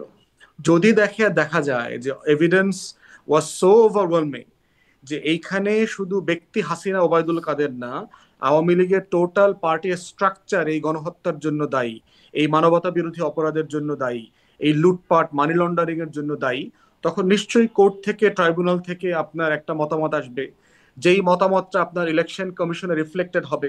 মানবতা বিরোধী অপরাধের কথা ওখানে ওখানে বলা আছে, নতুন যে আইন প্রস্তাব করা হয়েছে সংশোধনের জন্য। তো সেই বাস্তবতার উপরে ভিত্তি করে হচ্ছে আওয়ামী লীগ প্রশ্ন হ্যান্ডেল করতে হবে। তো ইয়েস, ইন প্রিন্সিপাল দেশে বিদেশে সবাই একটা আমরা ইনক্লুসিভ পলিটিক্স চাই, কিন্তু এট দ্য সেম টাইম যে আপনি নাৎসিদেরকে কি মানে পলিটিক্সে নিয়ে আসবেন কিনা, আপনি ফ্যাসিস্টদেরকে পলিটিক্সে নিয়ে আসবেন কিনা, আপনি গণহত্যার দায়ে একটা ফোর্সকে পলিটিক্সে অ্যালাউ করবেন কিনা, এইটাও একটা এথিক্যাল কোশ্চেন আমাদের জাতির কাছে, এটা করতে হবে আমাদেরকে। শামীম ভাই আর একটা সেই পয়েন্ট রেজ এথিক্যাল করছে। কোশ্চেনে তো একরকম আমরা চলে আসছি, মানে গণহত্যার দায়ে যাদের উপর তাদেরকে ব্যক্তিদের বিচারের পর আপনিও যেটি বলছিলেন, তারপর তারা রাজনীতি করছে, বরং তাদের রাজনীতি যখন নিষিদ্ধ হয়েছে তখনই একটা সর্বাগ্রে একটা সমালোচনা তৈরি হয়েছে। আমার মনে হয় যে তখন যে প্রসেস ফলো করলে ভালো হইতো, যেটা হয়তো এর আগে আপনার সাথে আলোচনা করেছি যে এই বিষয়টা এমন, যেটা আমি বারবার বলছি, আমি যেটা ফিল করি যে আমি অনেক জিনিসকে সঠিক মনে করি, কিন্তু এটা নিয়ে যদি আমি ঐক্যমতে পৌঁছতে না পারি আমি ওই সঠিক কাজটাও করব না। এই জন্য হচ্ছে জাতির প্রশ্নে যেটা শামীম ভাই ট্যাগ করছেন যে স্টেট ক্রাফট গভর্নেন্স, এগুলো খুব ক্রিটিক্যাল জায়গা, জটিল জায়গা, যে অনেক সময় সবচেয়ে রাইট জিনিসটাও করা যায় না কারণ এখানে কনসেনসাস তৈরি করা যায়নি। যেমন সংস্কারের আলাপটা অনেক জটিল মনে হচ্ছে কারণ অনেক রাইট জিনিস কিন্তু মানুষ একমত হচ্ছে না। তো এই জন্য গভর্নেন্সের একটা জায়গাতে আওয়ামী লীগ কোশ্চেনটাকে আমাদের অত্যন্ত স্পর্শকাতরতার সাথে হ্যান্ডেল করতে হবে, কারণ তারা গণহত্যার দায়ী একটা সংগঠন, 16 বছরের হেন কোনো অপরাধ নাই তারা করে নাই, at the same time future ইলেকশনটা যেন ক্রেডিবল, ইন্টারন্যাশনালি গ্রহণযোগ্য হয়। জি। প্রশ্ন আসছে, শামীম ভাই বলছেন যে ক্রেডিবল অপোজিশনের প্রশ্ন। ধরেন যে দলটা এরপরে ক্ষমতায় আসবে, সে হয়তো মোস্ট লাইকলি আওয়ামী লীগের ভোট পুল করলে সে 250 সিট নিয়ে ক্ষমতায় চলে আসবে, ল্যান্ডস্লাইড। তাহলে দেশের যে পার্লামেন্টারি ডেমোক্রেসিতে যে একটা ক্রেডিবল অপোজিশন থাকা দরকার, সেটাও থাকবে না। এমনও হতে পারে 270, 80, 90 সিট পেয়ে গেছে। সেক্ষেত্রে সমাধান কি? সেক্ষেত্রে সমাধান তো খুব সহজ দেখতে পাচ্ছি আমরা, যে বিএনপির বাইরেও তো বাংলাদেশে ক্রিয়াশীল আরো অনেক রাজনৈতিক দল আছে। এই রাজনৈতিক দলগুলোকেই গণতন্ত্রের প্রক্রিয়ার মধ্য দিয়ে ক্রেডিবল অপোজিশন আকারে হাজির হইতে হবে। তো সেই জন্য দেখবেন যে একটা কথা চাউর আছে যে পরবর্তীতে সকল রাজনৈতিক দল নিয়ে একটা জাতীয় ঐক্যমতের সরকার হবে, যেটা ইন প্রিন্সিপাল আমি মনে করি যে এটা গণতন্ত্রের জন্য হুমকি শুরু। এটা ওয়েস্টমিনিস্টার ডেমোক্রেসির যে মডেল আমরা ফলো করছি, যে একটা ক্রেডিবল অপোজিশন দরকার, যে সবাই মিলে নির্বাচন করে যে ফেললে যেটা হবে যে রাষ্ট্রের সমালোচনা করা, ক্রিটিক করা, ভুল ত্রুটি ধরায় দেওয়ার কোনো পলিটিক্যাল পার্টি থাকবে না।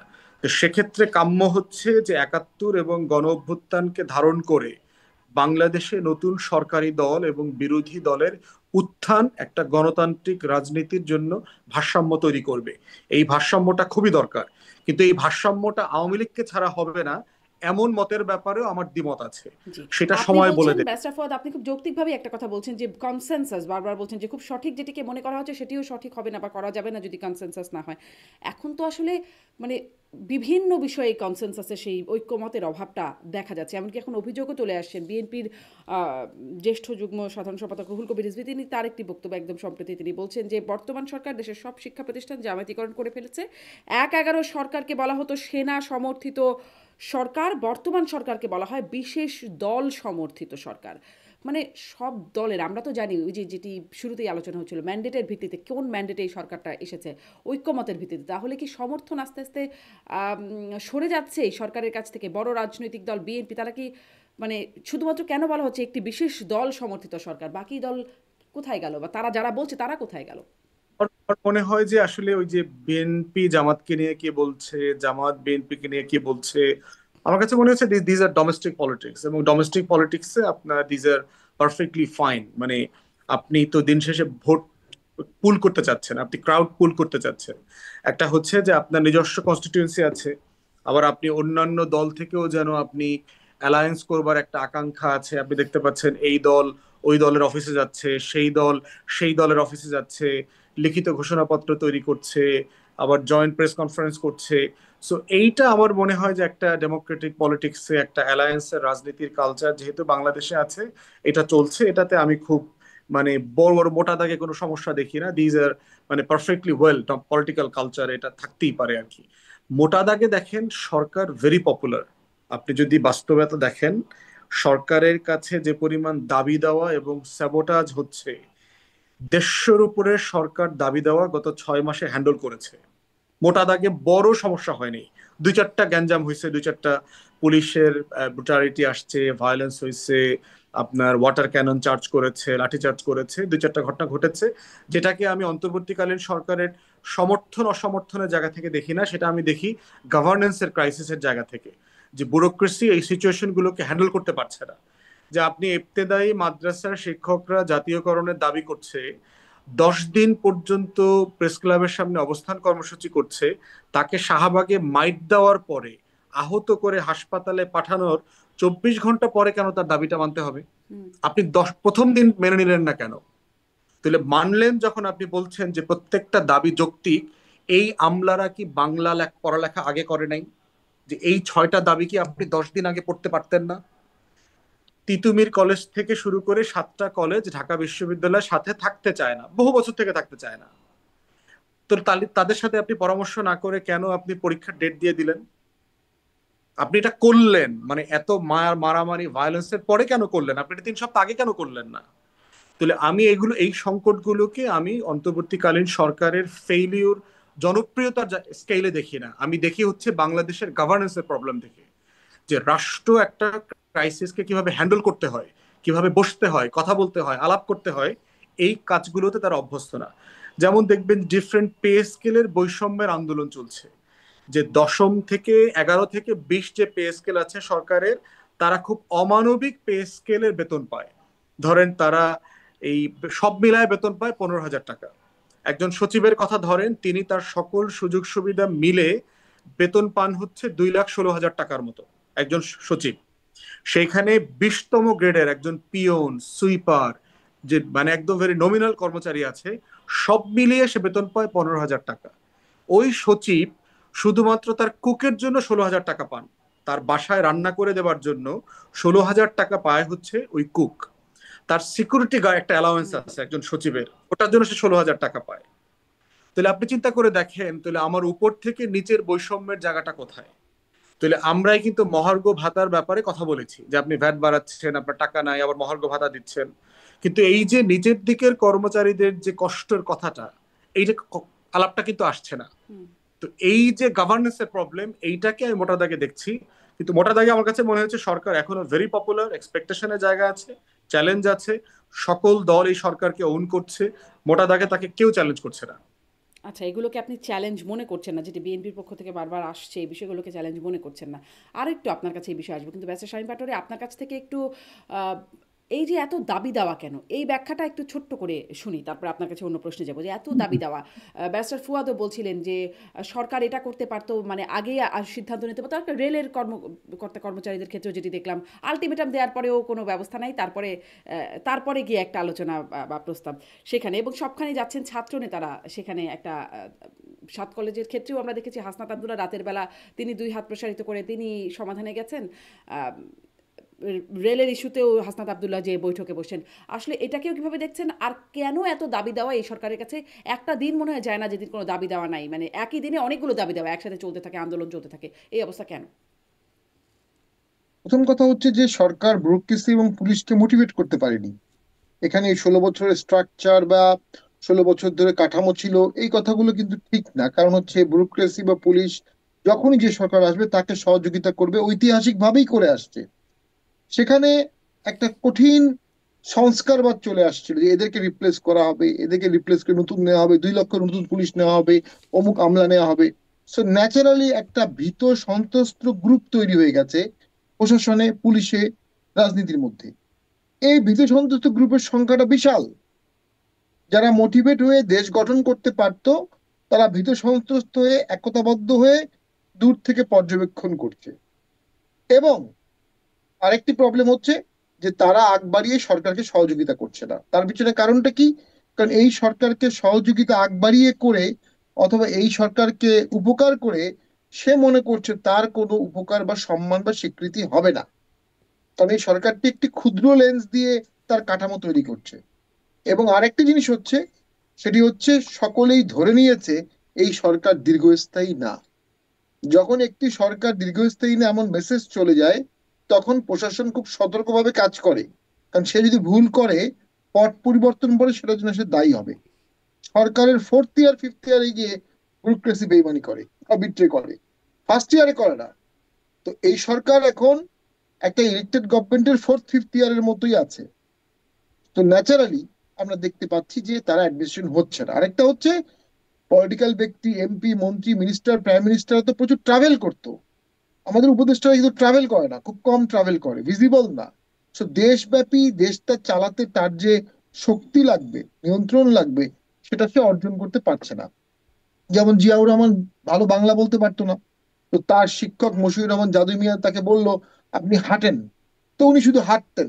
বাংলাদেশের এই কোনা ওই কোনা হেঁটে হেঁটে হেঁটে হেঁটে হেঁটে উনি মানুষের সাথে একটা সংযোগ স্থাপন করতে পেরেছিলেন।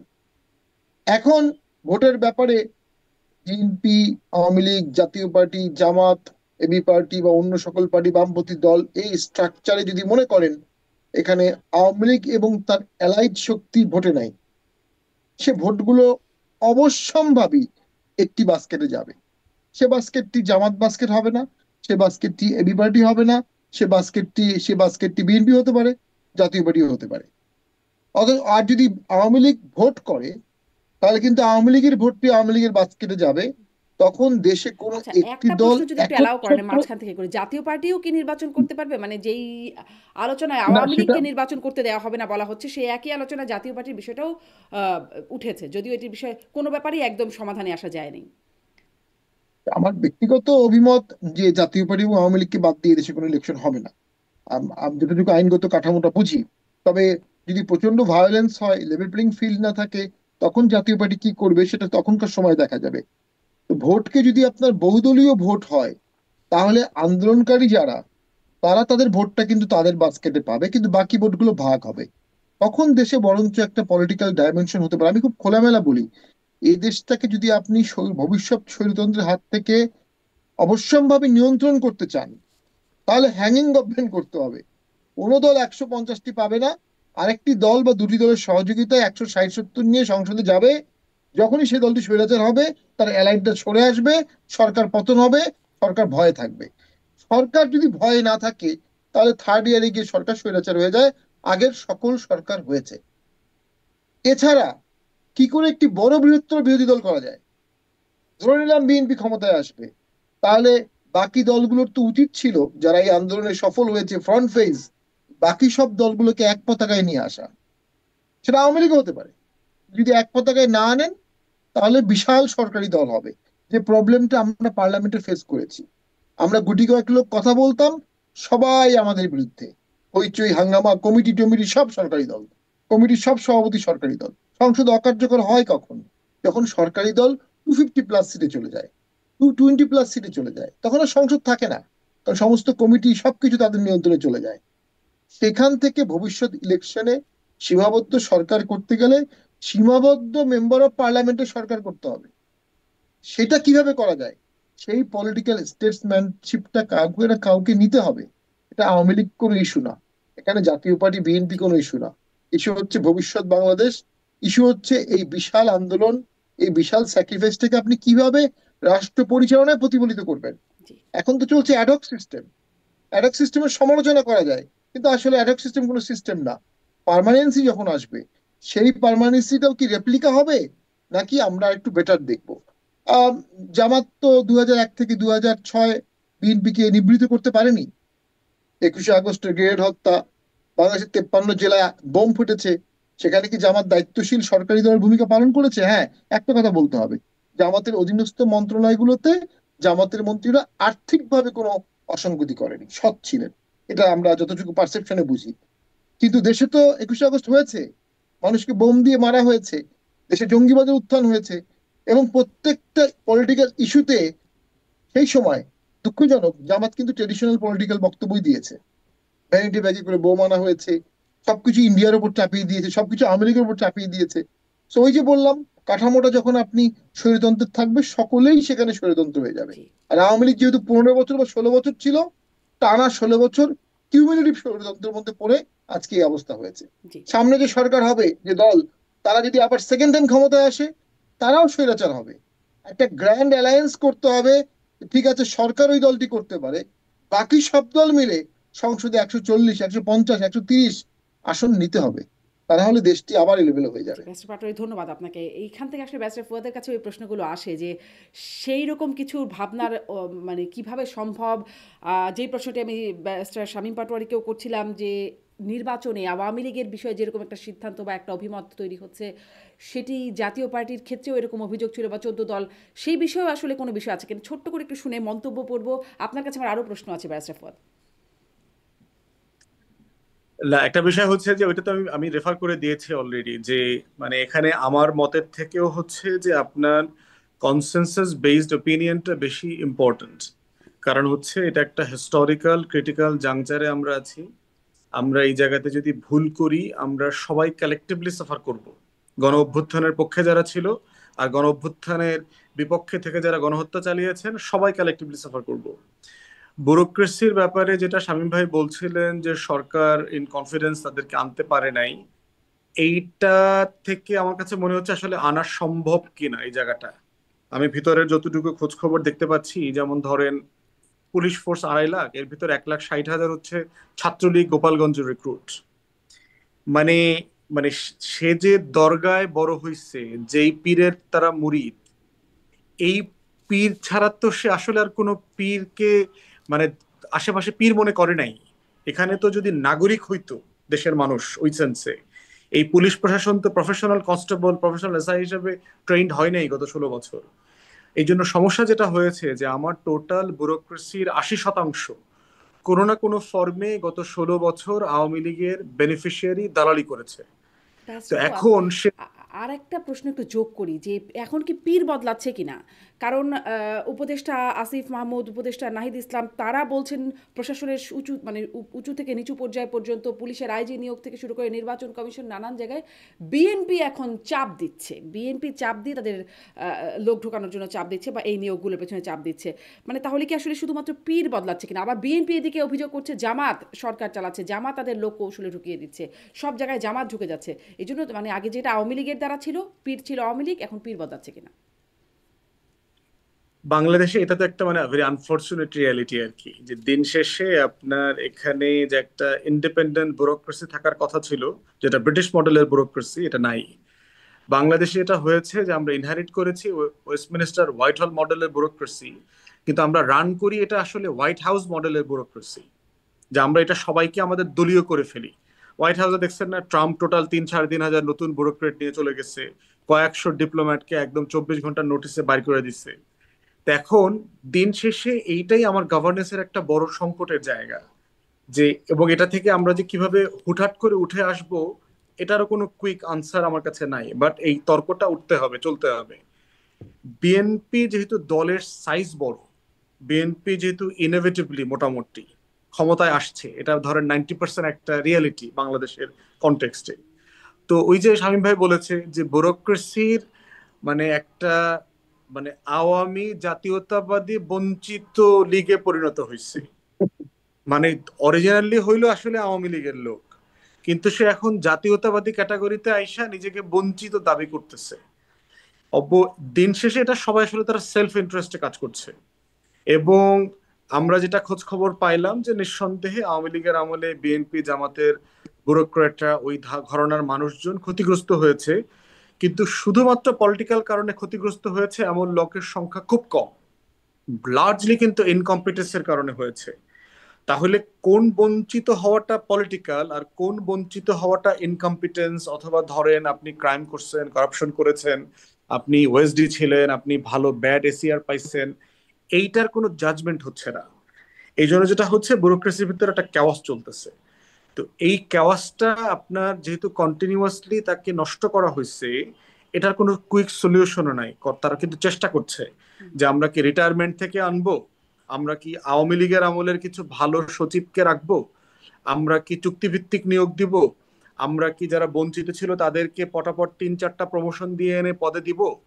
মানে এই প্রত্যেকটা মডেল কিন্তু সরকার এখন ট্রাই করছে, কিন্তু ট্রাই করেও সে এখনো যে লেভেলের নিয়ন্ত্রণ তার দরকার এইটা তার এখনো প্রতিষ্ঠিত হয় নাই। এই জন্য আমি দেখতে পাচ্ছি যে এটার দায় আসলে দিন শেষে আমি আওয়ামী লীগকে দেবো, কারণ এই পুরো ব্যুরোক্রেসি আমার রাষ্ট্র কাঠামোটাকে ধ্বংস করে দিয়ে গেছে সে, এবং এটার জন্য আমাদের লম্বা সময় সাফার করতে হবে। একটা পলিটিক্যাল গভর্নমেন্টও যদি আপনার আগামী বছরের শুরুতে জানুয়ারি ফেব্রুয়ারিতে আসে, এর সমাধান হবে না। জি কারণ আপনি হাজার হাজার লক্ষ লক্ষ সরকারি কর্মকর্তা কর্মচারী সাডেনলি তো আপনি আওয়ামী লীগ বলে বাড়ি পাঠাই দিতে পারবেন না। এটার তো একটা প্রসেস আছে। এই প্রসেসটাকে কিভাবে ফলো করতে হবে, ডিনাসিফিকেশন যে প্রজেক্ট আছে সেই মডেলগুলোকে দেখা দরকার, কাজে রেখে কিভাবে আইডিয়া মিনিমাম সার্ভিসটা নেওয়া যায়, সেই জায়গাটাতে লম্বা সময় কাজের একটা জায়গা আছে। জি জি, কিন্তু তারপরে আবার ওই যে পীর বদলানোর যে জায়গাটা আছে, মানে অন্য দল এসে রিপ্লেস করে ফেলছে, সেই বাস্তবতাটাও জিজ্ঞাসা করছেন। ব্যস্ত ফোন, আমি বাংলাদেশ আসলে কয়েকটা মন্তব্য পড়ে শোনাই, তারপর আরো দুই একটা প্রশ্ন করবার সুযোগ আমি নিতে চাইবো, সময় চলে যাচ্ছে। অলি হাওলাদার তিনি লিখছেন, জামাত গণহত্যাকারী, তাদের ব্যাপারে ফুয়াদ সাহেবের মতামত জানতে চাই। আসাদুর রহমান মন্তব্য করছেন, যত কিছু প্রচার করুন না কেন বাংলার মানুষ ছাত্রছাত্রীদের ডাকে রাস্তায় নেমেছে, প্রয়োজন হলে আবার নামবে, কোনো রাজনৈতিক দলের কথায় নামবে না, হয়তো মিন করতে চেয়েছেন। মোফাসিরুল হক লিখছেন, কোনোদিন আওয়ামী লীগকে ভালো লাগেনি, তবে ওয়াদা দিলাম এবার পরিবারের 9টি ভোট নিয়ে নৌকার পক্ষে। এম এ রৌফ লিখছেন, আমার আসনের জাতীয় পার্টির এমপি সাহেব তার স্বেচ্ছাধীন তহবিল হতে তার বাড়ির আশেপাশের লোকদেরই প্রতিবার বিতরণ করেছিলেন, কেন, এটার কারণ জানতে চাই। মিজান এমডি লিখছেন, এটা 71-75 না, এটা 24, যাহা আমরা নিজেদের চোখে দেখেছি। শেখ শাহিন লিখছেন, কিছু দালালের বিচার করবে দেশের মানুষ, সময় হলে জবাব দেবে বাংলাদেশের মানুষ। মোহাম্মদ মাসুদ, জামাতের অবস্থান খুব ভালো, ঢাকা শহরে সব সিটে জামাতের অবস্থান খুব ভালো, একই কথা লিখছেন। এম এ রৌফ লিখছেন, জাতীয় পার্টির নেতার কাছে জানতে চাই, গত 16 বছরে মহিলা এমপি নামে বরাদ্দ হাজার হাজার কোটি টাকার প্রকল্পগুলো কাজ না করে বিক্রি করা হয়েছিল কেন? মোহাম্মদ বদরুদ্দিন স্যার লিখছেন, নিরাপরাধী তওবা করবে কেন? 71-এর অপরাধীরা কি তাহলে কি করবে? এই হচ্ছে মোটা দাগে কিছু কিছু মন্তব্য। আরও মন্তব্যর মধ্যে থেকে কিছু মানে অল্প কিছু মন্তব্য আমি পড়ে শোনালাম। মন্তব্য নিয়ে কোনো মন্তব্য কি করবেন? অনেকগুলো মন্তব্য আছে, শামীম পাটোয়ারি বলবেন। প্রথম হচ্ছে, মহিলা এমপিরা কখনো কয়েক হাজার কোটি টাকা পাওয়ার প্রশ্নই আসে না। সকল এমপিরা মিলেও 5 বছরে 1,000 কোটি টাকা বা 2,000 কোটি টাকা পায় না। সো এটা ভুল মন্তব্য, এটা নিয়ে কোনো সন্দেহ নাই। আমার বাড়ির আশেপাশে বরাদ্দের কথা বলা হয়েছে। আমার বাড়ি থেকে অন্তত বহু দূরে গিয়ে নদী পার হয়ে দুটি ইউনিয়ন, হরিপুর এবং কাপাসিয়া, কাপাসিয়া ইউনিয়নে মসজিদ করেছি, স্কুলের জায়গা কিনেছি। হরিপুরের 3 তলা মসজিদের ভিত্তি দিয়েছি, সেখানে 12 থেকে 15 কোটি টাকার বস্তা এবং পাকা কাজ করেছি, এবং তার পাশে 1200 কোটি টাকার ব্রিজ করেছি আমার এলাকা থেকে 45 কিলোমিটার দূরে। তো ওই মন্তব্যটাও সঠিক না। আর বাকি মন্তব্যগুলো যদি বলবো, দেখুন, হতে পারে রাজনীতিতে আমাদের সকাল ভুল হতে পারে, আমাদেরও ভুল হতে পারে। এলাকায় যখন আমরা ছিলাম, আমাদের এমপিদেরকে কখনোই এত বরাদ্দ দেওয়া হয় না যে তার এলাকার সকল মানুষকে সে সুখী করতে পারবে। এটা রুট পলিটিক্যাল কোশ্চেন। এমপিরা পিক অ্যান্ড চুজ করতে বাধ্য হয় কেন? তার বরাদ্দ কম। আবার বরাদ্দ কম কেন? এমপিদের স্বেচ্ছাধীন বরাদ্দ বেশি দিতে ভয় পায়, দুর্নীতি করবে।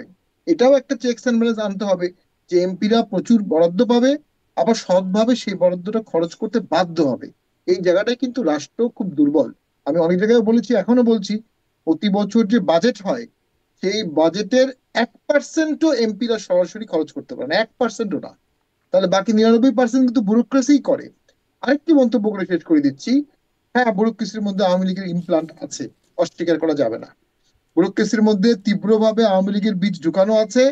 তার মানে এই না যে তারা শপথবদ্ধ আওয়ামী লীগ বাকি সারা জীবনের জন্য। তারা চাকরি করেছে, চাকরিই করবে। এই ব্যুরোক্রেসি অনেকে বিএনপির আমলে ছিল, এই ব্যুরোক্রেসি অনেকে সামনে বিএনপির আমলে আসতে সেখানেও থাকবে। তো তাদেরকে মোটিভেট করা ছাড়া তো আর কোনো বিকল্প নাই। যেটার বিকল্প নাই সেটাই চেষ্টা করতে হবে। তাদেরকে অপমান করে, অপদস্থ করে, ভয় দেখিয়ে, কর্নার করে রাষ্ট্রের তো কোনো লাভ হচ্ছে না, ক্ষতি ছাড়া। রাষ্ট্রের কোনটায় উপকার হবে সেটাই করতে হবে। সেটা যদি না করা হয়, তাহলে তো বিপ্লব, অতি বিপ্লব হতেই থাকবে, সংঘাত হতেই থাকবে। জি, মানে আপনি প্রশাসনের মোটিভেশনের কথা বলছেন, মোটিভেশন বা উদ্যমের জায়গায় আমি আরেকটু কথা বলবো। স্বরাষ্ট্রমন্ত্রীর, স্বরাষ্ট্র উপদেষ্টার বক্তব্য নিয়ে কথা বলবো, কিন্তু ব্যারিস্টার ফুয়াদ, আপনারও মন্তব্য সম্পর্কে আপনার মন্তব্য। না, এটা তো খুব মানে ভালো মন্তব্য এসছে এবং ডাইভার্স মন্তব্য এসছে। সমাজের মোটামুটি সকল শ্রেণীর মন্তব্য রিফ্লেক্টেড হয়েছে এখানে, আপনি যে কটা পড়ে শুনিয়েছেন। মানে আমার আমার বিষয় হচ্ছে যে আমি যেটা বারবার দেখার চেষ্টা করছি, যে রাষ্ট্রটাকে যদি আপনি নেক্সট ফেজে নিতে চান, এইটা একটা হিস্টোরিক অপরচুনিটি আসছে। বাট এটাকে খুব মানে ডাম্পি রাইড থেকে, মানে যখন বিমানে উঠি, আপনার যখন একটু ওয়েদারটা খারাপ থাকে, তখন কিন্তু এটা এটা নড়ে। তখন পাইলটের প্রায়োরিটি থাকতে হবে যে আপনি সেফ ল্যান্ডিংটা কিভাবে করবেন। তো অন্তর্বর্তীকালীন সরকারের একটা বড় অ্যাচিভমেন্টের জায়গা হচ্ছে সেই বাম্পি রাইড থেকে একটা সেফ ল্যান্ডিং করেছে দেশে। আওয়ামী লীগের নেতাকর্মীরা যেটা বারবার বলেছে, দেশে গণহত্যা হবে, লক্ষ লক্ষ মানুষ মারা যাবে, দেশে কোনো গণহত্যা হয় নাই, দেশে কোনো গৃহযুদ্ধ লাগে নাই।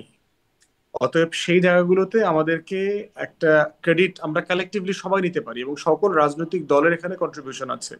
সেখানে বিএনপি বলেন, জামাত বলেন, হেফাজত বলেন, ওলামায়ে কেরাম বলেন, সকল রাজনৈতিক নেতা কর্মীরা কিন্তু তাদের জায়গা থেকে হিস্টোরিক রোল প্লে করেছে। সরকার ছিল না, দেশে কোনো বড় চুরি ডাকাতি, শপিং মল, জুয়েলারি, গোল্ডের দোকান, কোথাও কোনো ডাকাতি হয়নি, কোনো বড় ইনসিডেন্ট ঘটে নাই।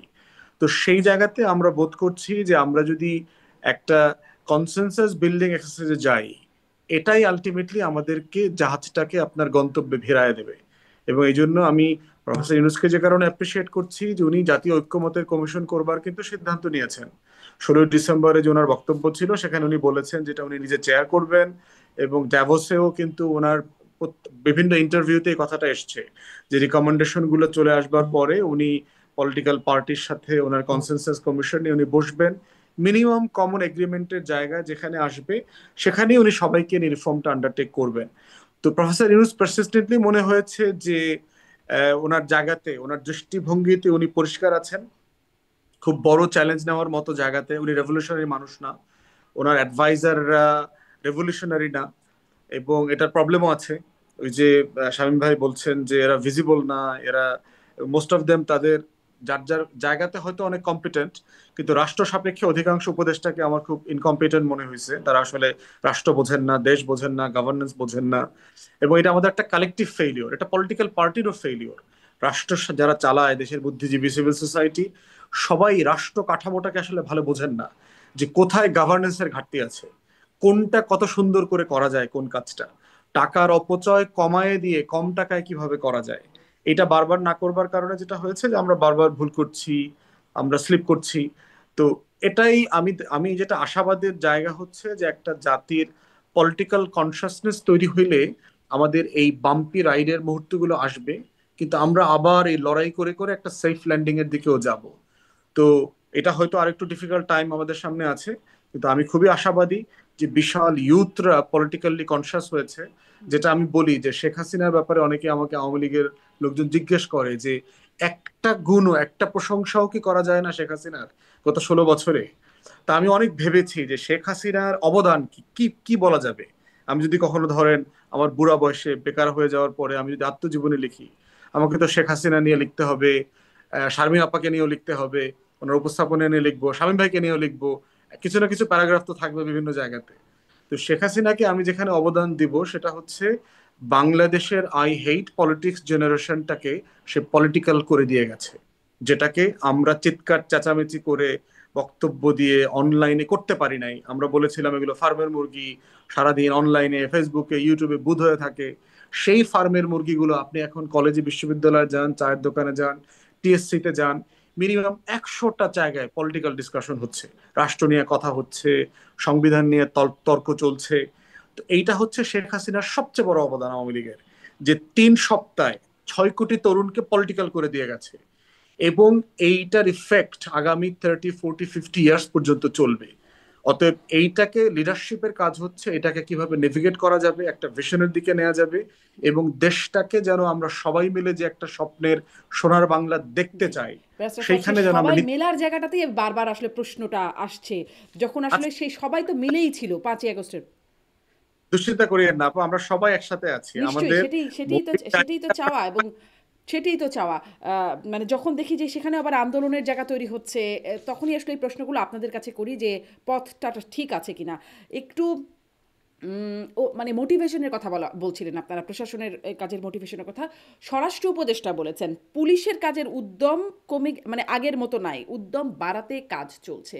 এটা নিয়ে অনেকে উদ্বেগও প্রকাশ করেছেন। একটু ছোট ছোট করে আপনাদের দুজনেরই একটু মন্তব্য জানতে চাই। উদ্যমটা আগের মতো নাই, কি করা হচ্ছে আসলে পুলিশের উদ্যম বাড়াতে? পোশাক একটা পরিবর্তন করা হলো, সেটি নিয়ে ব্যাপক সমালোচনা তৈরি হলো, যে পোশাক তাদেরকে, মানে আইন শৃঙ্খলা বাহিনীকে দেওয়া হলো। আসলে কি পরিবর্তন হলো উদ্যম মানে ফেরাতে? জি, আমি বলবো। জি, বলে মানে দুজনের কাছে একই ভাবে আসবো, ব্যাস স্বামী বলেন। প্রথমত যে দেখুন, হ্যাঁ, একটা কথা অস্বীকার করা যাবে না যে বিগত আন্দোলনে কিন্তু অনেক জেলাতেই প্রশাসনের লোকজন কিন্তু আন্দোলনে বাধা দেয়নি অনেক ক্ষেত্রেই, কিন্তু পুলিশের লোকজন শেষ পর্যন্ত যুদ্ধ করেছে। এখন তারা হলো force in discipline with arms. তাদের যুদ্ধ করাই কিন্তু দায়িত্ব। আই মিন, গুলি করা শেষ পর্যন্ত, গুলি করা দায়িত্ব না, বাট যদি দেশে একটা আন্দোলন হয় তারা সেটাকে দমনের চেষ্টা একটা লিমিট পর্যন্ত করবে, সেই লিমিট তারা ক্রস করেছে। আবার এসএসএফ যদি শেখ হাসিনা না পারাতো, এসএসএফ কি গুলি করতে বাধ্য হতো না? এসএসএফ এর আর কি বিকল্প ছিল? আই মিন, তারা ওথ বাউন্ড গুলি করার জন্য। এক্ষেত্রে পুলিশের ওই কাজগুলোকে আম, ঠিক হত্যাকাণ্ড সব ক্ষেত্রে দেখানো যাবে না। যেটা হত্যাকাণ্ড সেটা হত্যাকাণ্ড, ঠান্ডা মাথায় যেটা মারা হয়েছে সেটা হত্যাকাণ্ড। বাকিগুলো কেউ আন্ডার অর্ডার কাজ করেছে, চেইন অফ কমান্ডে কাজ করেছে। এখন সাব ইন্সপেক্টরকে এসপি গুলি করতে বলেছে, সেটা সাব ইন্সপেক্টরের কি বিকল্প ছিল? এসপি কে ডিআইজি গুলি করতে বলেছে, এসপির কি বিকল্প ছিল? এটা খুব ডিফিকাল্ট এই জিনিসগুলোকে আলাদা করা। তবে আমি জানতে পেরেছি লয়ার হিসেবে যে অনেকের ক্ষেত্রে সুনির্দিষ্ট প্রমাণ পাওয়া গেছে। তো সুনির্দিষ্ট প্রমাণ যারা পাওয়া গেছে তাদেরকে আলাদা করে ফেলেন, বাকিদেরকে মোটিভেট করেন। আপনি চাইলে তো এখন ডিআইজি তৈরি করতে পারবেন না, আপনি চাইলে তো এখন এডিশনাল আইজি তৈরি করতে পারবেন না। যেটা করা হচ্ছে 17 বছর আগে খুঁজে বিজে কিছু লোক আনা হচ্ছে, এটাও এই অ্যাডহক টেম্পোরারি সলিউশন অনেক ক্ষেত্রে। সে সংখ্যাটাও কম। রিটায়ার্ড লোককে ফিরিয়ে আনার চেষ্টাও করা হচ্ছে। যারা আছে তাদেরকে মোটিভেট করতে হবে, তারা চাকরি করে এবং তারা যদি জীবনের নিরাপত্তা পায়, চাকরির নিরাপত্তা পায়, মর্যাদার নিরাপত্তা পায়, পরিবারের নিরাপত্তা পায়, তারা কেন দেশ গঠনে কাজ করবে না? অবশ্যই করবে, করতে হবে। এবং সেটাই ডক্টর ইউনূসের প্রধান কাজ ছিল। যদিও কিছুদিন আগে তিনি একটি প্রশাসন ক্যাডারের একটি মিটিং এ বলেছেন যে যাদের সুনির্দিষ্ট অভিযোগ আছে তারা ছাড়া বাকি সবাই কাজ করেন। একই রকম বক্তব্য তাকে পুলিশে দিতে হবে, পুলিশকে মোটিভেট করতে হবে। না হলে তো দেশ চলবে না। দেশে ক্রাইম বাড়ছে, এই ক্রাইম গুলো বাড়তে বাড়তে কোথায় যাবে আমরা জানি না। দেশে দারিদ্রতাও বাড়ার সম্ভাবনা আছে, যখন দারিদ্রতা বাড়বে তখন ক্রাইম আরো ডাবল ট্রিপল হবে, তখন সমস্যা আরো বাড়বে। তার আগেই সমস্যার সমাধান করতে হবে। ওনাকে নেলসন ম্যান্ডেলা হতে হবে, আমি এর কোনো বিকল্প দেখি না। ব্যারিস্টার ফুয়াদ। ধন্যবাদ। এটা এটা জটিল একটা প্রস্তাব আমরা দিয়েছিলাম যে আপনার ইমিডিয়েটলি একটা বড় অংশকে যারা গুলি করেছে তাদেরকে যদি আইডেন্টিফাই করে আপনার আপাতত নিউট্রাল করে ফেলা যায় এবং এটাকে আপনি রিপ্লেস করতে পারবেন। আমরা দেখেছি যে বিভিন্ন আর্মড ফোর্সেসে চাকরি করেছে, বিডিআর এর জওয়ান ছিল, এরকম প্রায় 60,000 রিটায়ার্ড সোলজার আছে বিভিন্ন ফোর্সের, ট্রেইনড সোলজার। আপনি তাদেরকে রিকল করতে পারেন, কারণ তারা হচ্ছে যে এই ধরনের যে কোনো ক্রিটিক্যাল টাইমে রাষ্ট্রকে সার্ভ করতে বাধ্য। আর যেহেতু আপনার আর্মড ফোর্সেসে তারা 17-18-তে ঢোকে এবং 18-20 বছর চাকরি করে তারা রিটায়ারমেন্টে চলে আসে, তাদের একটা বিশাল অংশ এখনো ফিজিক্যালি ফিট। তো সেই রকম একটা জায়গা থেকে একটা ভলান্টারি ফোর্স রিপ্লেস করে দেওয়া দরকার। এর বাইরে হচ্ছে আমাদের ট্রেন বিএনসিসি রোভার স্কাউটস আছে, তাদেরকে কোনোভাবে এই ফোর্সের সাথে ট্যাগ করে দিয়ে কোনো দায়িত্ব পালন করানো যায় কিনা সেটাও বিবেচনায় নেওয়া যেতে পারে। বাট একটা অংশকে বাড়ি পাঠায় দেওয়া খুব জরুরি হয়ে গেছে, কারণ তারা হচ্ছে যেহেতু আওয়ামী লয়ালিস্ট, এই গণ অভ্যুত্থানে অ্যাক্টিভলি ফিল্ডে কাজ করেছে, গণহত্যায় অংশগ্রহণ করেছে, সে কিন্তু ফোর্সে থেকে শুধু নিজে নিষ্ক্রিয় হচ্ছে না, সে কিন্তু তার টোটাল ইউনিটকে সাইকোলজিক্যালি ইনঅ্যাক্টিভিটিটাকে ইনজেক্ট করে। আপনি দেখবেন যে মনস্তাত্ত্বিক ভাবে আপনার বন্ধুটা যদি খুব হাসি খুশি হয়, মন খোলা হয়, তার সাথে মিশলে দেখবেন আপনারও মনটা ভালো থাকে। কিন্তু আপনার বন্ধুটা যদি খুব হতাশাবাদী হয়, যে এমনিতেই ডিপ্রেস, জীবনের সবকিছু নিয়ে এসে হতাশ, তার সাথে আধা ঘন্টা থাকলে দেখবেন আপনিও জীবন সম্পর্কে হতাশ হয়ে যাবেন। তো এই জন্য এই আওয়ামী লয়ালিস্ট একটা অংশকে ফোর্স থেকে বের করে দেওয়া ইমিডিয়েটলি জরুরি হয়ে গেছে। আদারওয়াইজ আপনি টোটাল ফোর্সকে মোটিভেট করে সেখানে আনতে পারবেন না। জি। আর আরও টুকটুক করে দু একটা প্রশ্ন উত্থাপন করতে চাই। বিডিআর বিদ্রোহের কথাটাও একটু বলছেন, বিডিআর সৈনিকদের কথা বলছেন, তখনই মনে হলো এই প্রশ্নটাও একটু করি। বিডিআরের সেই বিদ্রোহের সময় যারা বেঁচে ফিরেছেন অফিসার আছেন এবং শহীদ পরিবারে যারা আছেন তারা একটা সংবাদ সম্মেলনে বলছেন যে হত্যাকারীদের নির্দোষ আখ্যা দিতে ব্যস্ত বা তৎপরতা চলছে, তারা ক্ষোভ প্রকাশ করছেন। এই প্রসঙ্গটাও একটু জানতে চাই, আসলে তাদের ক্ষোভটা, তারা যে ক্ষোভ প্রকাশ করছেন, এটি কি আপনারা কিভাবে দেখছেন? ব্যারিস্টার ফুয়াদ, আপনি বলেন একটু যদি। খবর তো জেনুইন ন্যায্যতা আছে, কোনো সন্দেহ নাই। আপনার পিলখানা গণহত্যায় যেটা হয়েছে সেটা হচ্ছে যে 57 জন মিলিটারি অফিসারই শুধু গণহত্যার শিকার হন নাই, আপনার জওয়ানরা কিন্তু হাজারে হাজারে শিকার হয়েছেন এবং আপনার অল্প কয়েকজন মারা গেছে, কিন্তু আপনার গ্রেফতার হয়েছিল কিন্তু 19-20 হাজারের মতো তখনকার সময় যদি মনে রাখেন। এবং ওই সময় কিন্তু আমরা প্রচুর শুনেছি প্রতি সপ্তাহে 2 জন 3 জন 4 জনের লাশ, বিডিআর জওয়ানের লাশ জেলখানা থেকে উদ্ধার করা হচ্ছে, কারণ ইন্টারোগেশনের নামে মিলিটারি অফিসাররা তখন ব্যাপক টর্চার করেছে তাদেরকে রিমান্ডে নিয়ে। তো এবং অনেক জওয়ানকে হত্যা করা হয়েছে এই প্রসেসের মধ্য দিয়ে। সে কারণেই আমরা কিন্তু শুরু থেকে গণহত্যা তদন্তের জন্য পিলখানার আলাদা কমিশন দাবি করেছি, গত 4-5 বছর থেকে দাবি করে এসেছি। এবং এখনো যে কমিশনটা করেছে এটার টার্মস অফ রেফারেন্স কিন্তু সাফিসিয়েন্টলি ভালো হয় নাই। আমি চিঠিতে দেখলাম এই বিডিআর সংক্রান্ত কোনো মামলার কাগজপত্র নথি তারা তলব করতে পারবেন না। যারা গ্রেফতার আছেন তারা 164-এ কি কি কথা বলেছেন, কাদেরকে ইনক্লুড করেছেন, কারা কারা এই ঘটনার সাথে দায়ী, কাদের নাম বলেছেন, এই কাগজপত্রগুলো এই কমিশন দেখতে পারবে না। তাহলে আপনি একটা টোটাল জাস্টিস যেটাকে আমরা বলি যে পুরোটা মিলায় যে ইনসাফটা আপনি কিভাবে করবেন? আমাকে সশস্ত্র বাহিনীর পরিবারের কথাও শুনতে হবে, তাদের যাদের উইটনেস আছে তাদের কথা শুনতে হবে, বিডিআর জওয়ান যারা আছে তাদের পরিবারের কথাও তো শুনতে হবে। অধিকাংশ বিডিআর জওয়ান যারা ওখানে গ্রেফতার অথবা মামলার শিকার হয়েছেন নিরপরাধ মানুষ, সিম্পলি কিছুই করেন নাই। যেখানে বিদ্রোহ হয়েছে কালেকটিভলি সবাই পরবর্তীতে অ্যারেস্ট করা হয়েছে। তো সেই জায়গাতে আমরা বোধ করছি যে এই প্রত্যেকটা দাবিকেই এই কমিশনকে এখতিয়ার দেওয়া দরকার, এটা যেন তারা তথ্য প্রমাণ দিয়ে যাচাই বাছাই করেন, রাষ্ট্রের ঐতিহাসিক দায়ের জায়গা থেকে দরদ দিয়ে এই কাজগুলো হওয়া দরকার। কারণ ইনসাফের যদি ঘাটতি থাকে, এই কষ্ট জেনারেশন আফটার জেনারেশন ক্যারি করবে। জি, মানে এই ইনসাফের ঘাটতি একটা খুব বড় প্রসঙ্গ, খুব বড় একটা জায়গা। ব্যাস শামীম পাটোয়ারি, আপনার কাছ থেকে একটু এটা শুনি। পুরো ইনসাফের ঘাটতি নিয়ে আরেকটু বলবো, কিন্তু এটি একটু শুনি যে যেই ক্ষোভ তারা জানাচ্ছেন বিডিআর হত্যাকাণ্ডের শহীদদের পরিবার বা যারা বেঁচে ফিরেছেন তাদের, সেই বিষয়ে আপনার পর্যালোচনা কি? বিচার কি আসলে অধরাই থেকে যাবে? দেখুন, বিচার কিছু কিছু হয়েছে এবং কিছু কিছু হয়নি। যে কিছু কিছু বিচারগুলো হয়েছে সেগুলোতে অনেক 164 আছে, যেটা ওই দ্রুত বিচার ট্রাইব্যুনালে যে মামলাটা হয়েছিল, সেই মামলাটি পরে হাইকোর্টে আসার পরে আমি দু একটি মামলা ইনভলভও ছিলাম। আমি মনে করি অনেক ক্ষেত্রেই বিচারের রায়গুলো সামারি হয়েছে। একজন বলেছে যে অমুক ছিল, আরেকজন বলেছে আমি দৌড় যেতে দেখেছি, ব্যাস ফাঁসি দিয়ে দেওয়া হয়েছে।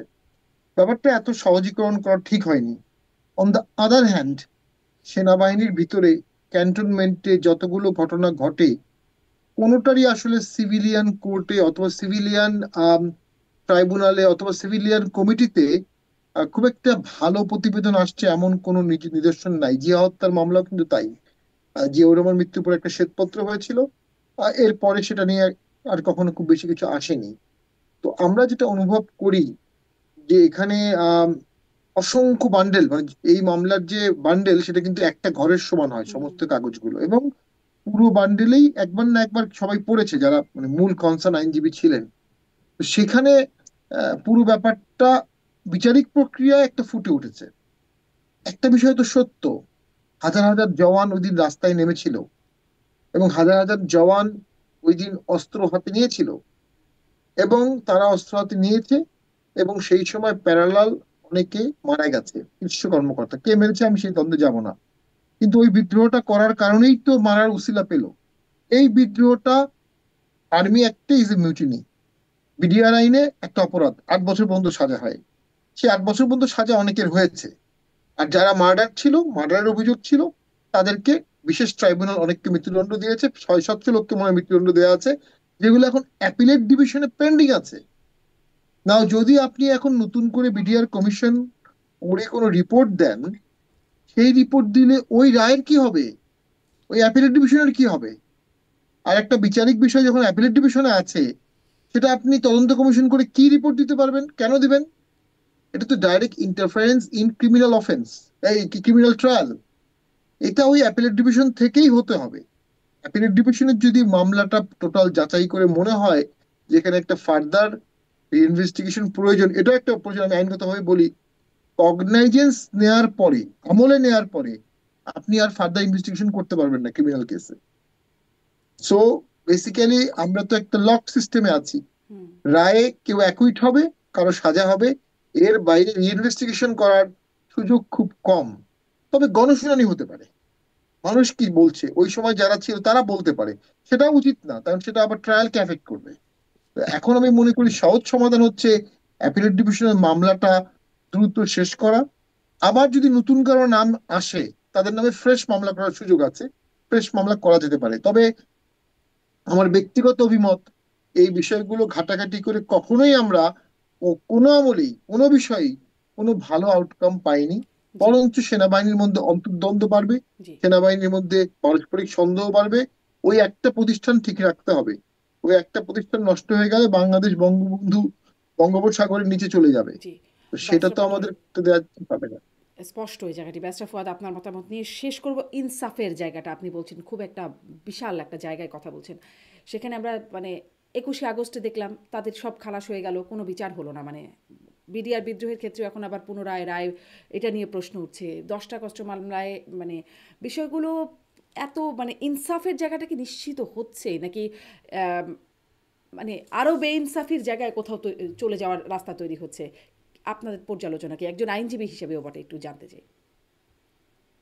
দেখেন, এটাই তো মানুষের লড়াইয়ের ইতিহাস। মানুষ কেন লড়াই করে, মানুষ কেন যুদ্ধ করে? আমাদের শত শত বছরের লড়াইয়ের ইতিহাসটা কি ছিল? পাকিস্তান রাষ্ট্রটা দেখেন, এই বাঙালি মুসলমান এবং বাঙালি নিম্নবর্ণের হিন্দুরা মিলে বানাইলো। যে রাষ্ট্রটা সে বানাইলো, সেই রাষ্ট্রটাকে সে আবার 24 বছর পর তালাক দিয়ে দিল। কেন দিল? কারণ তার যে আকাঙ্ক্ষাটা ছিল যে আমি ইনসাফ পাবো, আমি বৈষম্যের শিকার হব না, আমাকে আমার সাইজের কারণে, আমার একটু মানে কালো গায়ের রং বলে আমাকে হেয় করা হবে না, ছোট করা হবে না। এই কষ্টগুলোই তো জমেছিল, এই কষ্টগুলোই তো তখন মানে মানে এক্সপ্লোড করছে, ইমপ্লোড করছে 70-এর নির্বাচন এবং 71-এ। এবং এটা হওয়ার পরেও তো আপনার লড়াইটা থেমে যায় নাই। 75-এ একটা বড় ঘটনা ঘটেছে, এরপরে 81-তে ঘটেছে, 90-তে ঘটেছে, এবং এটা ঘটে চলছে। এবং সামারালি আপনি তো পলিটিক্যালি প্রত্যেকটা ঘটনাকে ইনসাইটে গিয়ে বিবেচনা করতে পারবেন। দিন শেষে আমার কাছে মনে হয়েছে ইনসাফ is the essence of the struggle. কারণ এটার কারণেই ব্যক্তিগত মানুষ হিসেবে আপনার ভেতরে যে ক্ষোভ জমে না, এই ক্ষোভটা তো জনে জনে বাড়তে থাকে, সমাজের ব্যাপারে, সরকারের ব্যাপারে, দেশ যারা চালাচ্ছে। হাসিনার বিরুদ্ধে কেন এই ক্ষোভ? যে এই জুলুমের ডটগুলো, জুলুমের নোক্তাগুলো একটা সিন্ধুতে পরিণত হয়েছে হাসিনার বিরুদ্ধে। 16 বছরে তার বিরুদ্ধে অভিযোগগুলো কি? ইনসাফের অভিযোগ আসলে, যে আমি গণহত্যার শিকার হয়েছি, আমাকে বেশি দামে জিনিস কিনতে হয়, আমাকে ভোট দিতে দেওয়া হচ্ছে না, আমাকে পুলিশ মারে, আমাকে এক্সট্রা জুডিশিয়াল কিলিং করছে। আমি একজন গবেষকের সাথে কথা বললাম, জাতিসংঘের সাথে কাজ করেছে সে, মানবাধিকার সংগঠনের সাথে কাজ করে। আপনার শিবির সন্দেহে 400-র উপরে ছেলেকে আপনার নিটাপিং করেছে। সাতক্ষীরা, ঝিনাইদহ, কুষ্টিয়া নিটাপিং করেছে কিভাবে দেখেন? আপনার যে রাবার বুলেটের যে শেল আছে, এর ভিতরে 400টা বুলেট একসাথে থাকে। এই 400টা বুলেটের একটা একটা জিনিস, প্যাকেজ, হাঁটুতে ধরে একসাথে গুলি করে দিয়েছে। এবং ওই লোকগুলোর মানে হাড়গুলো, হাড়টা সিম্পলি গুঁড়া হয়ে গেছে। সিম্পলি হাড় বলতে ওখানে আর কিছু নাই। মেরুদণ্ডে গুলি করেছে। 400 বুলেট যদি একটা মেরুদণ্ডে এট এ টাইম আপনার চলে যায়। এবং তারপর অ্যাসাইন করা ডাক্তার ছিল, থানায় নিয়ে থানার টেবিলের উপরে পা রেখে ওই পাটা কেটে দিয়ে আসছে। আর বলতেছিল ডাক্তার যে তুই মিছিলে গেলি কেন, তুই শিবির করিস কেন, তুই আওয়ামী লীগের বিরুদ্ধে স্লোগান দিলি কেন? তাহলে আপনি চিন্তা করে দেখেন, এই যে জুলুমগুলো হইছে, এগুলোর কালেকটিভ কিউমুলেটিভ এফেক্ট হচ্ছে শেখ হাসিনার পালায়া যাওয়া। তো এই জন্য রাষ্ট্র আকারে আমরা যারা রাজনীতি করছি, নতুন প্রজন্মের যারা গণ অভ্যুত্থানে অংশগ্রহণ করেছে, করে নাই, প্রত্যেকটা রাজনৈতিক কর্মী আর নাগরিকের পথ চলার এসেন্সটা হচ্ছে আসলে ইনসাফ। আমি যা করছি অন্যের প্রতি এটা জুলুম করবে হবে কিনা, অন্যের প্রতি এটা অন্যায় হবে কিনা, আমি যা করছি আমি নিজে ঠিক কাজ করছি কিনা। এই ক্রিটিক্যাল জায়গা থেকে আমাদের পথ চলাটা খুব জরুরি। আদারওয়াইজ আমাদের এই কষ্টের ফলে নতুন বাংলাদেশটা তৈরি হবে না যদি আমরা এটা ফেল করি। জি, ব্যারিস্টার ফুয়াদ, অনেক ধন্যবাদ। মানে এই পথ চলা আবার নতুন জুলুমের তৈরি না হয়, সেই প্রশ্নটাও বা সেই কনসার্ন, উদ্বেগের জায়গাটাও তুলে রাখছি আমি। অনেক ধন্যবাদ ব্যারিস্টার আফরোজুজ্জামান ফুয়াদ, অনেক ধন্যবাদ ব্যারিস্টার শামীম পাটোয়ারি, আপনাদের দুজনকেই ধন্যবাদ। দর্শক, এতক্ষণ সাথে থাকবার জন্য আজকের মতো বিদায় নেই। আইবিটিভি নিয়মিত আয়োজন রাজনীতির এপিটুপির থেকে। আপনারা কমেন্ট করুন, সাবস্ক্রাইব করুন। ধন্যবাদ সাথে থাকার জন্য।